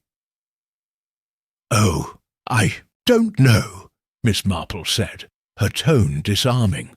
"But I do find that gathering everyone together, letting them talk, brings out the truth. Like airing linen, it shows the stains." Her words, spoken lightly, carried a purpose. Miss Marple had sensed the manor's secrets were ready to break, like ice under a thaw. The note, debt repaid, fountain. The ash in the library, the worn lock, the faint tracks near the fountain. And now Lydia's emotional confession and the overheard whispers between Lady Eleanor and Mr. Winters, all pointed to a truth buried in pride and betrayal. She resolved to set a trap, not with fanfare, but with the quiet precision of a village spinster who knew human nature's frailties. After luncheon, Miss Marple approached Inspector Craddock privately, finding him in the study poring over the letter about the will. "Inspector," she said, her voice soft but firm, "might I suggest a gathering this evening? Everyone together, perhaps in the library. People reveal so much when they're all in one room, don't you find?" Craddock, weary from dead ends, raised an eyebrow. "A gathering? To what end, Miss Marple? I've questioned them all twice over."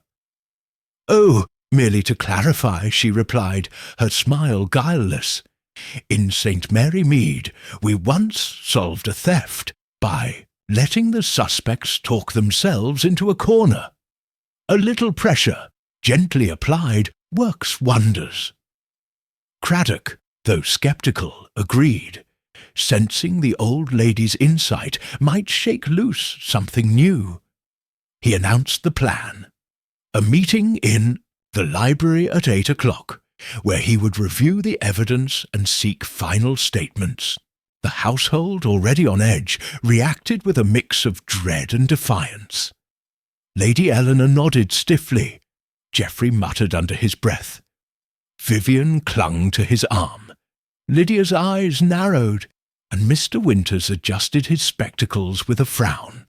Dr. Forsyth, ever the observer, quoted Shakespeare softly, "The truth will out."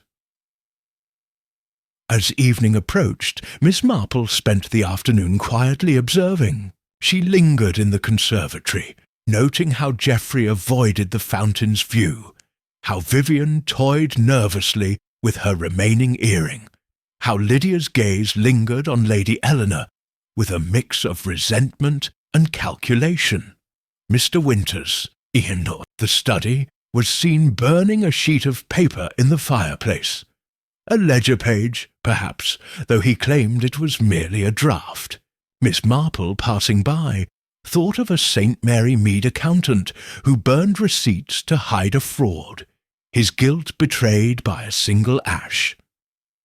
At 8, the household assembled in the library, the scene of Sir Reginald's death. The armchair where he died stood empty, a silent accusation.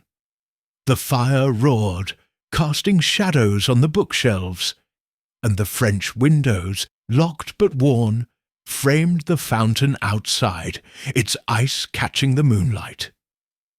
Inspector Craddock stood by the desk, his notebook open while Miss Marple sat near the hearth, her knitting in her lap, a picture of harmlessness.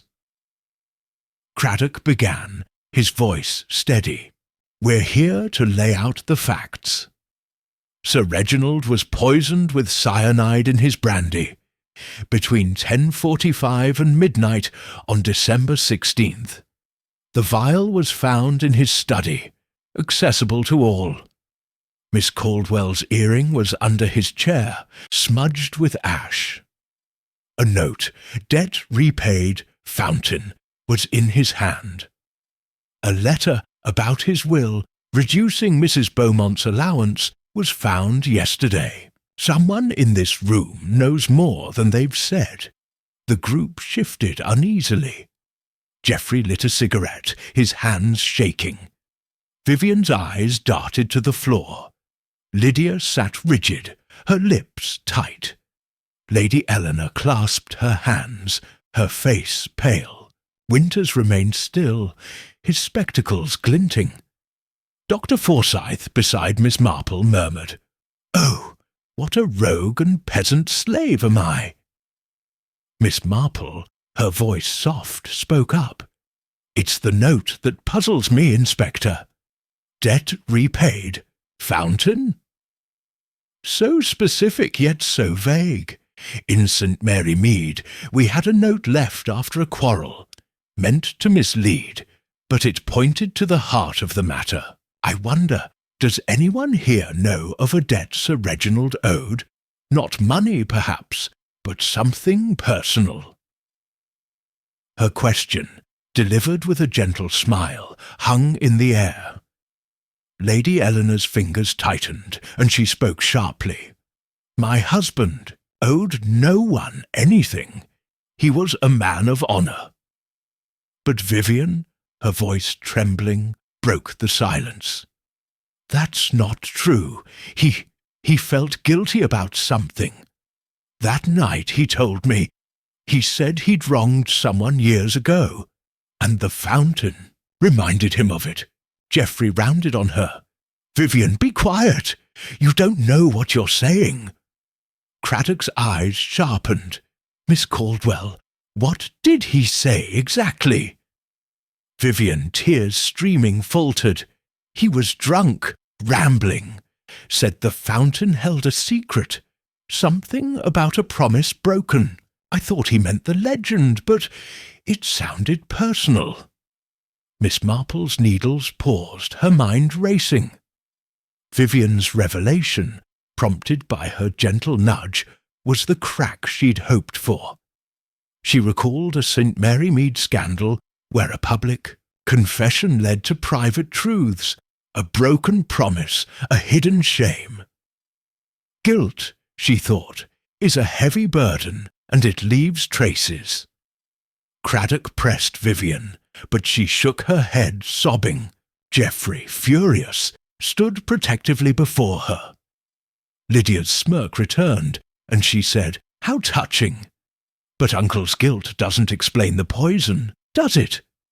Winters spoke, his voice calm. "Sir Reginald was troubled by losses. Financial, yes, but also personal. He mentioned a regret, but never specified."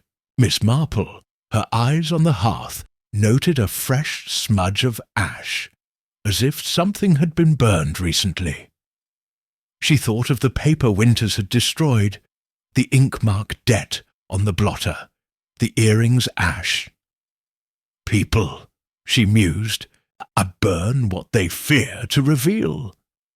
As Craddock continued probing each alibi, Miss Marple let her gaze drift to the French windows. The worn lock nagged at her, as did the fountain's indentation. She spoke again, softly. "The fountain is curious, isn't it?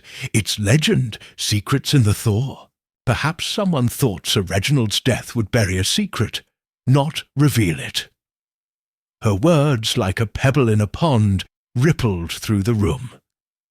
Lady Eleanor's composure wavered, her hand brushing her throat. Lydia's eyes flickered to the windows.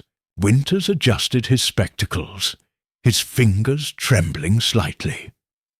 The trap was set, not with accusations, but with questions that stirred guilt and fear. Miss Marple, her knitting resumed, felt the Manor's secret straining, like ice about to crack. The truth, she knew, was moments away, hidden in the glances and silences of those gathered in the shadowed library. Chapter 10. The Reveal.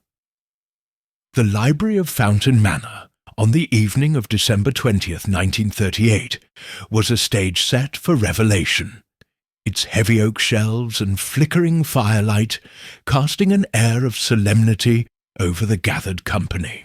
The frozen fountain outside, visible through the French windows, gleamed under the moonlight, its icy figures seeming to lean forward as if to listen.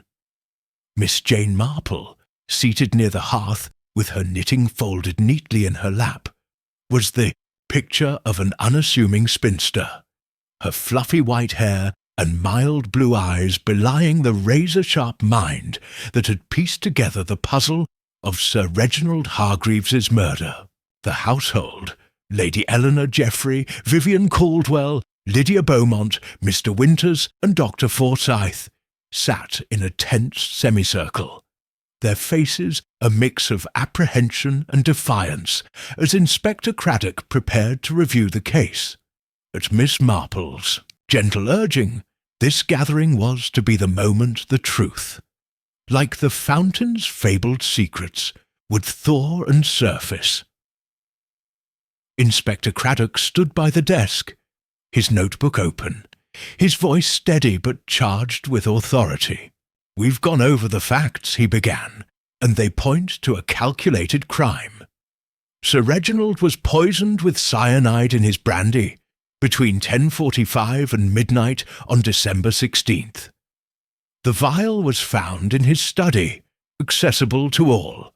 Miss Caldwell's earring, smudged with ash, was under his chair. A note, "Debt repaid, Fountain," was in his hand. A letter about his will, reducing Mrs. Beaumont's allowance, surfaced later. And last night, Miss Caldwell spoke of fear, Sir Reginald's guilt over a past wrong, tied to the fountain. Someone here knows the truth. It's time to speak. The room was silent, save for the crackle of the fire. Geoffrey, his cigarette unlit, shifted uneasily.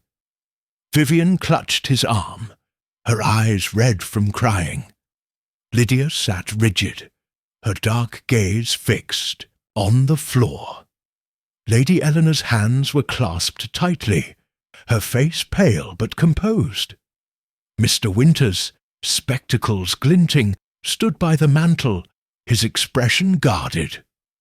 Dr. Forsyth, beside Miss Marple, murmured, "The truth will out, as the bard says." Miss Marple, her voice soft but clear, spoke up. "Indeed, Inspector, truth has a way of emerging, like spring after a long winter. In St. Mary Mead, we had a case where a single detail, a misplaced teacup, unravelled a lie. Here, it's the small things that tell the story. Ash on an earring, a worn lock, a word on a blotter, a shadow by the fountain." Craddock, sensing her intent, nodded. "Go on, Miss Marple. You've been observant. What do you make of it?" She smiled, her expression guileless. "I'm only an old woman, Inspector, but I notice patterns. The note, debt repaid, fountain, is the key. It suggests a personal motive, not mere money." Sir Reginald felt guilt, as Miss Caldwell said, over a promise broken. And the fountain, with its legend of secrets revealed, points us to the past. She turned her gaze to Lady Eleanor. "Lady Eleanor, you've been the soul of dignity, but you knew your husband's regrets, didn't you? A debt not of money, but of honour." Lady Eleanor's composure wavered, her hand brushing her throat. "Reginald was a good man. He had his faults, but he meant to make amends." Miss Marple nodded, her eyes moving to Lydia. "Mrs. Beaumont, your anger at Sir Reginald's will was clear, but there's more, isn't there? Your husband's death left you dependent, and Sir Reginald's promise of security was broken long before the will. A deeper wound, perhaps." Lydia's lips tightened, but she said nothing, her eyes flickering to the French windows. Miss Marple continued, her voice gentle but relentless.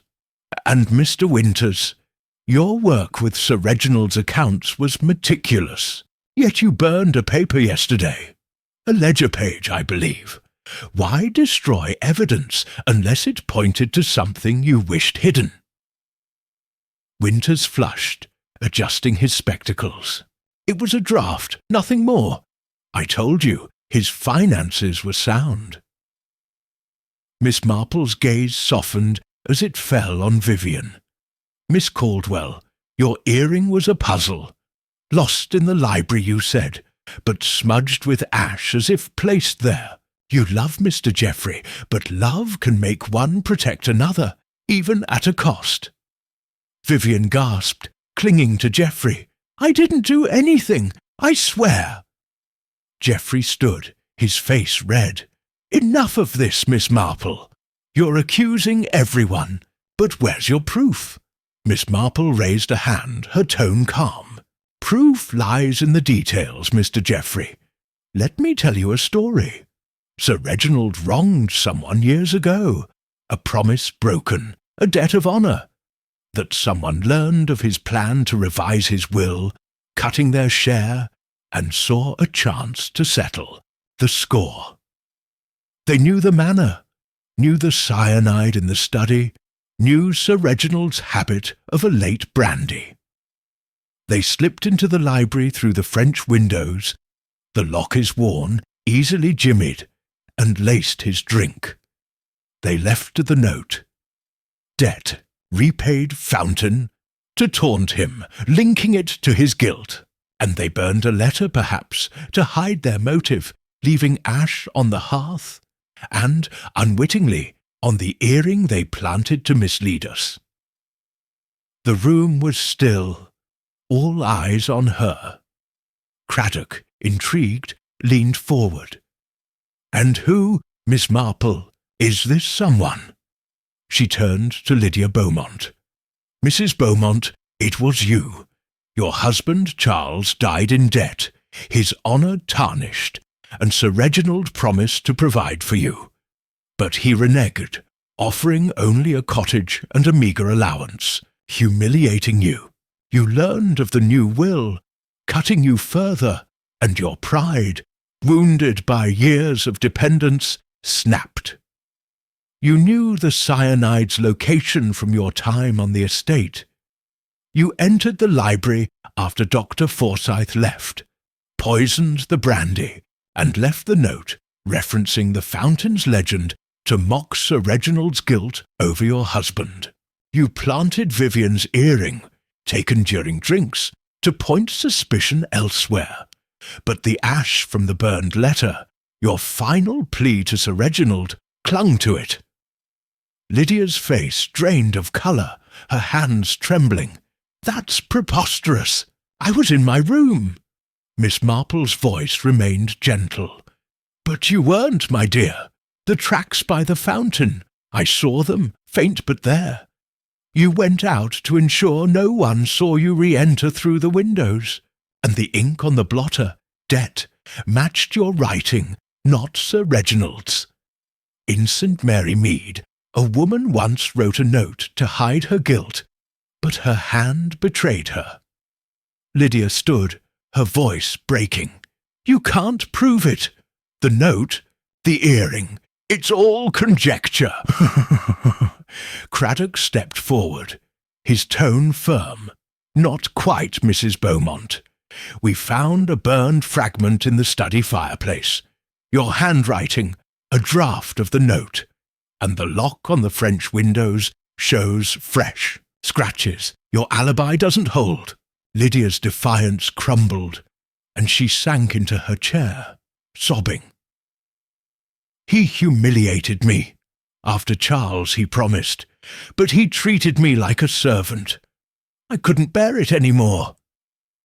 Lady Eleanor gasped, her hand to her mouth. Geoffrey, stunned, held Vivian tightly. Winters looked away, his face pale. Dr. Forsyth murmured, "Oh, what a noble mind is here o'erthrown." Miss Marple, her knitting untouched, sighed softly. "Pride, Mrs. Beaumont, is a terrible thing. In St. Mary Mead, we had a woman who killed for less. A slight, not a fortune. You wanted justice, but it became revenge." Craddock signalled his constable to escort Lydia away, pending formal charges. The room fell silent, the weight of the truth settling like snow. The fountain outside, its ice unbroken, seemed to nod in approval, its secrets finally spoken. Chapter 11. The Reflection.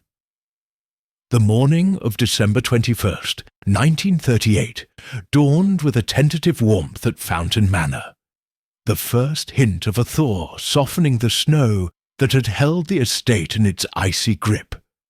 The frozen fountain, its nymphs and cherubs glistening under a weak sun, seemed less forbidding, as if its secrets, like those of the manor, had been laid bare.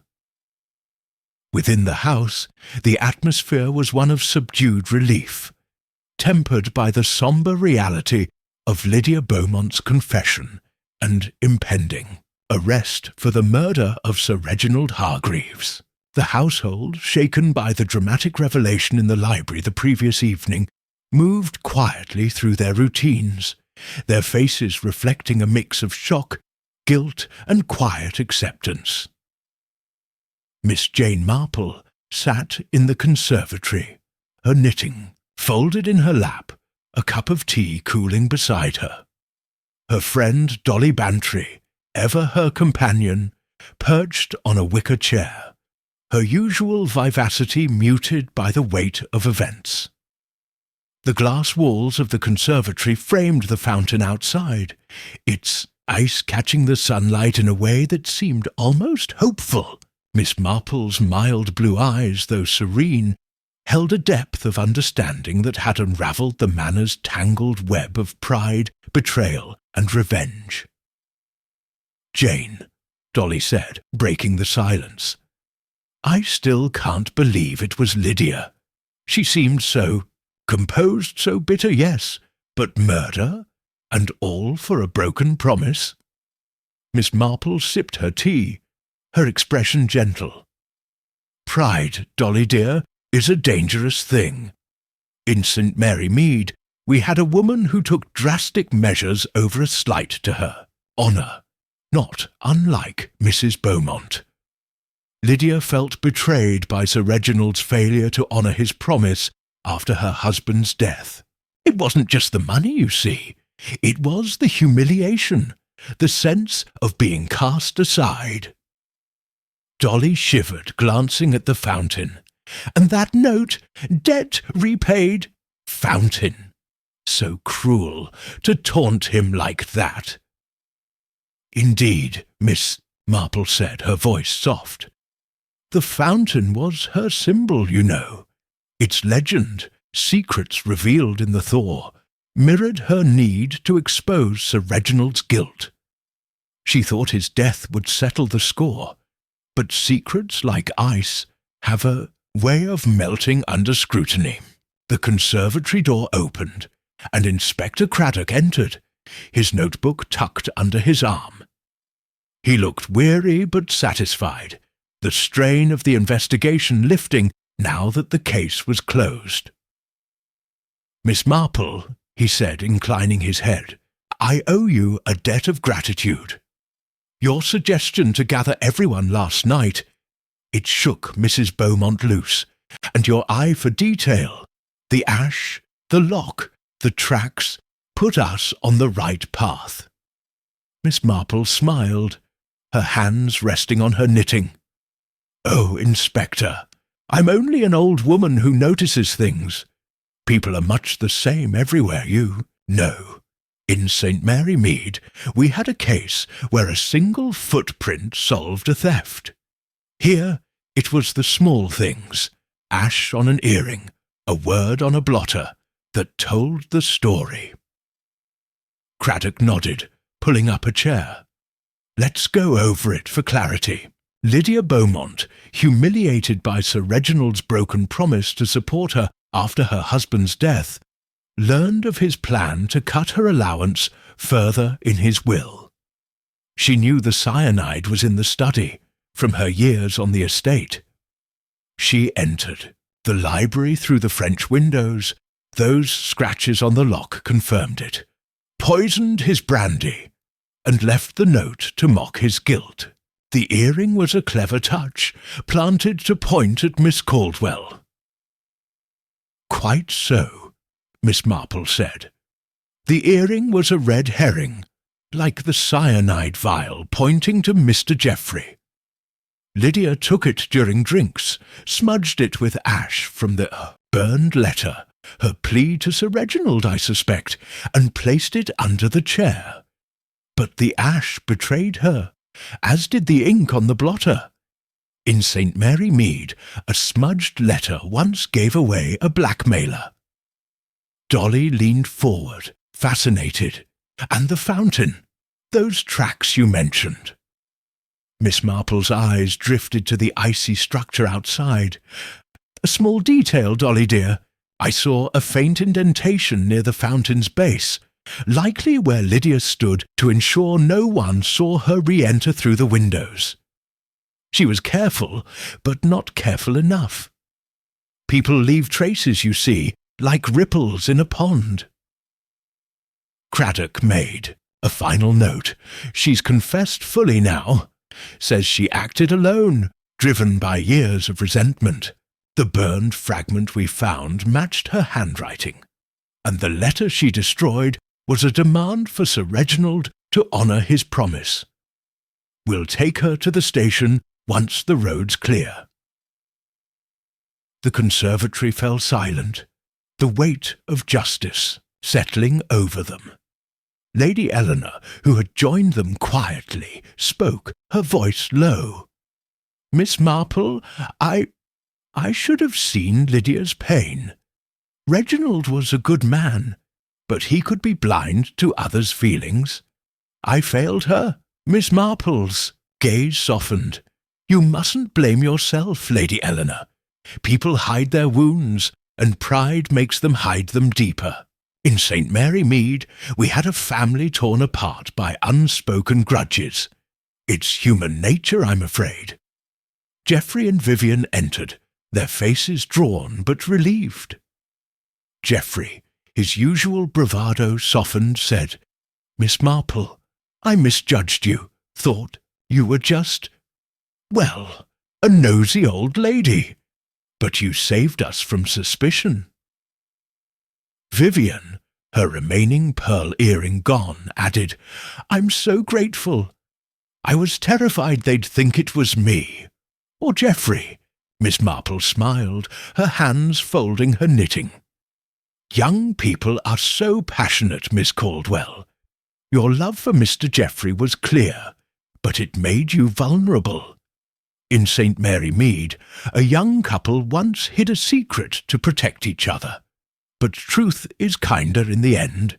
Mr. Winters, entering last, adjusted his spectacles. "A tragic affair," he said. "Sir Reginald's finances were strained, but I never imagined it would lead to this." Miss Marple's eyes met his, a flicker of curiosity in them. "Money, Mr. Winters, is a great motivator, but so is honour. Your discretion was admirable, but perhaps a word might have eased tensions." Winters flushed, saying nothing. Dr. Forsyth, lingering by the door, quoted softly, "All's well that ends well."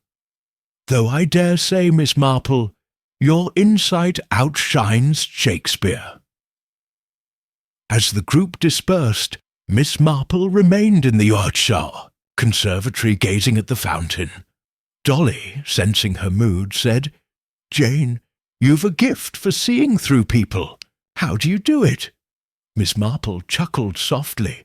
"Oh, Dolly dear, it's only observation. People are the same everywhere, village or manor. They love, they resent, they hide.